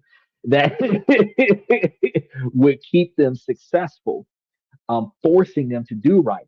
Just like when I said, if you make it a mandatory requirement that everybody on the trust that's a beneficiary or successor beneficiary that receives from the trust must have a life insurance policy, making that a mandatory requirement, you can't just get from the policy. If something happens to you, it all goes back to the policy.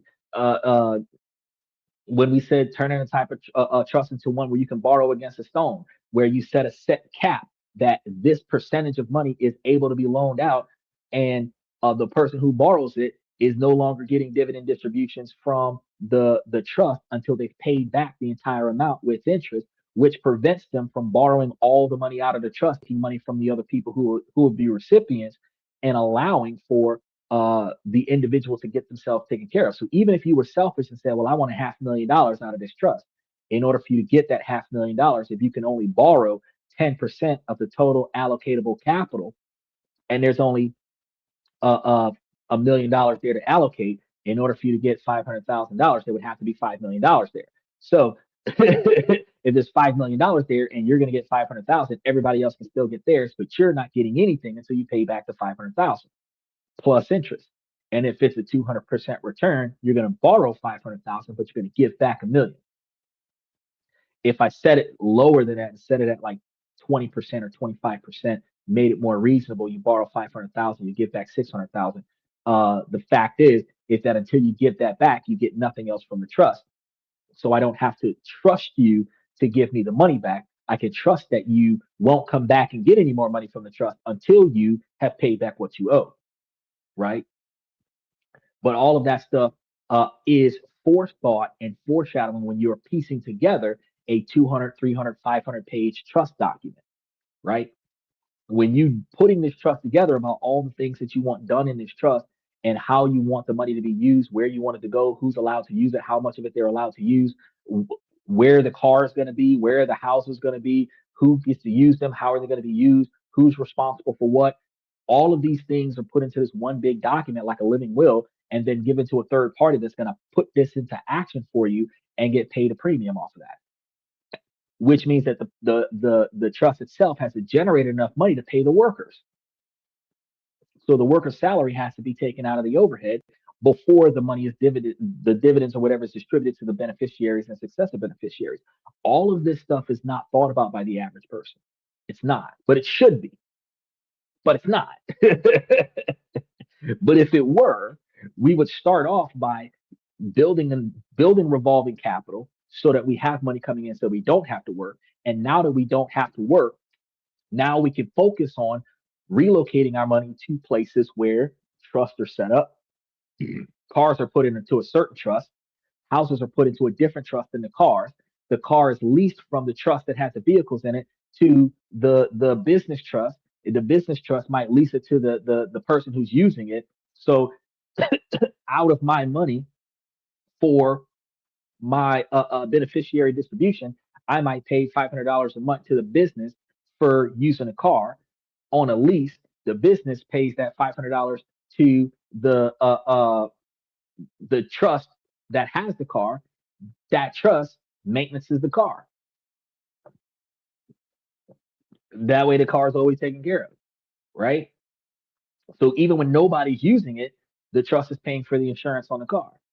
If somebody's using it, the person who's using it is paying for insurance on the car, right? Nobody's using it. The trust is maintaining the car and making sure that the car stays in usable condition. When somebody comes to use it, it is usable because it's been well maintained the whole damn time. Same thing with the houses, but it's a certain type of structure where you're passing back and forth authority so that in the event of a legal action, the holding companies or holding trusts that are holding the assets are not on the front lines of legal action. The person who's getting sued is getting sued on their own right, but I borrowed that car from somebody else for a price. So you can sue me all day long, but the owner of the car might be the business. And the business doesn't own shit. The business leased the car from the holding company. And the legal action stops at the business level. That protects all of your assets. This multi-tier system, people don't think about that. But it only works if your personal stuff isn't intertwined with everything else. It has to be separate transactions, right? If you're doing discretionary spending from your business account, that's your personal account with a business name on it, right? So you got to fix that. But once you get everything in order, that's when you find yourself in a situation where everything is working in a more effective scenario where you see the profits, you see the results, and then you leave a legacy of success. Because now, since everything is being operated by a trust, preferably outside of the United States, now you're in a situation where your kids and your kids' kids and your kids' kids don't have to go to the government for probate. They go to the trustee. They don't have to mess up their credit by asking the bank for money. They go to the trustee. As I think FX Trader was talking to me about one day about the family business or family board scenario, typically happens at upward of $5 million scenarios. I'm going to be covering that on the show soon. That happens when you have built enough stuff where the family is the board of directors of the family's assets, and then they have the trustees and all of these other people that are executives on how the money is being moved around, almost like the head of house or the head of the family in Asia, where you have to go and talk to the elders in order to get stuff done because the elders make the final decision. Your allowance on how you live your life is based on your great great grandfather who's still alive who makes decisions. And when he appoints somebody else to make decisions, that person now is the head of the household, head of the family. And if you create a head of the family monarchy with the allocation of the wealth that you build, you can find yourself in a situation with creating a similar type of structure in any country around the world for the people who are tied to your assets, whether it's your wife, your ex-wife, your girlfriend, your ex-girlfriend, whoever's tied to the assets as beneficiaries. It is what it is. OG Kicks, he's always representing. Now, when it comes to this $250 bill, it is going to be a project that distracts from the real work of strengthening and modernizing our financial systems for everyone else, right? So the story of the $250 bill that Donald Trump is going to be on is the story of an idea that is, from every practical and economic standpoint, dead on arrival. But it does make a lot of Republicans feel like they did something and Trump supporters feel like they've accomplished something because Donald Trump is on U.S. currency the same way it makes minorities feel better that Barack Obama got elected for president. Right. All right. Told y'all we were going to have us a long show tonight. We're going to wrap things up. I'm going to start by saying, ladies, as long as the situation doesn't make sense, I'm going to keep asking you ladies to make it make sense. So ladies, please make it make sense. Fellas, I give y'all this information to make you guys higher value men. So if you pay attention to the things that are inside of your control that you don't like and you proactively put forth the effort to change that, you can find yourself then navigating around the things that are inside of your control that are outside of your control. You want to navigate around things that are outside of your control, which ultimately brings a better life for you. Ladies, while this is a male-driven podcast from a male's perspective, you too can make yourselves a higher value woman by prioritizing your 20 and 30-year plan, reverse engineering that to what you want to do today, and then keeping your eyes and ears open for the potential suitor that has the character and the personality, the drive, the ambition, the dedication, the motivation, the integrity to achieve his goals, and then pay attention to his goals and see how his goals mesh with your goals, because y'all don't have to have the exact same goals, but if your goals are heading in the same direction, the two of you can come together and accomplish your goals faster, right? And I tell you guys on a regular basis that two people can get to $1 million faster than one, right? But it requires y'all to both have term satisfaction goals instead of short-term gratification goals. Because if one of you is in the moment and the other one is living for the future, y'all will always hold resentment towards one another. You'll always have financial arguments, and you'll always find yourselves starting over and separating and never having enough. This is one of the reasons why we're not financially successful. It's because we do not continuously make the right financial decisions. We rob Peter to pay Paul. We spread ourselves too thin financially. We're trying to do too many things in too short of a time simply because we have more money coming in than what we need. You have to prioritize changing the way you handle your money. Right? Now, that's all we got for you guys for tonight. I want to thank you guys for coming to This and That. I'm your host, Xander, where we talk about this, that, and everything in between. And I will see you guys tomorrow night.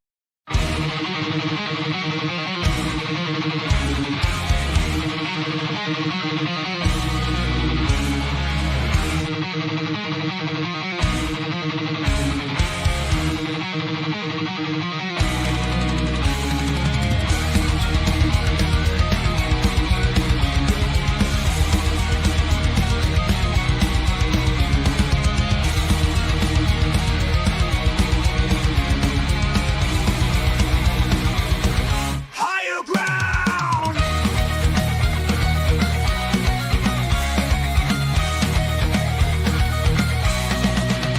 Used to chase validation, now I validate myself. Building inner strength, putting doubt upon the shelf. No more unnecessary drama, no more wasted time. Climbing higher, constantly making my own climb. Standing on higher ground where excellence is found. My potential knows no bounds, raising the bar, breaking ground.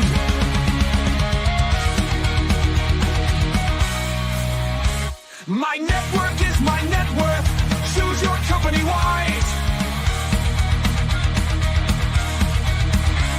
Surround yourself with eagles, not with sheep in disguise. Every interaction is a reflection of my brand.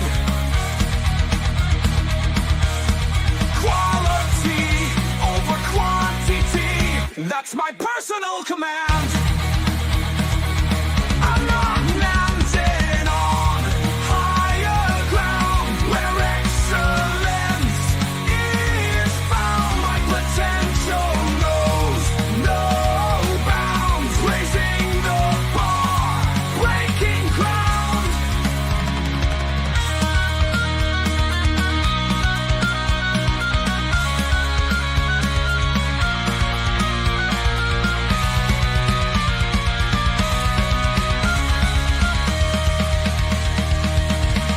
I'm not just living, I'm manifesting my vision, cutting through limitations with surgical precision. My expectations are my compass, my respect is my shield to mediocrity and chaos. I will never yield.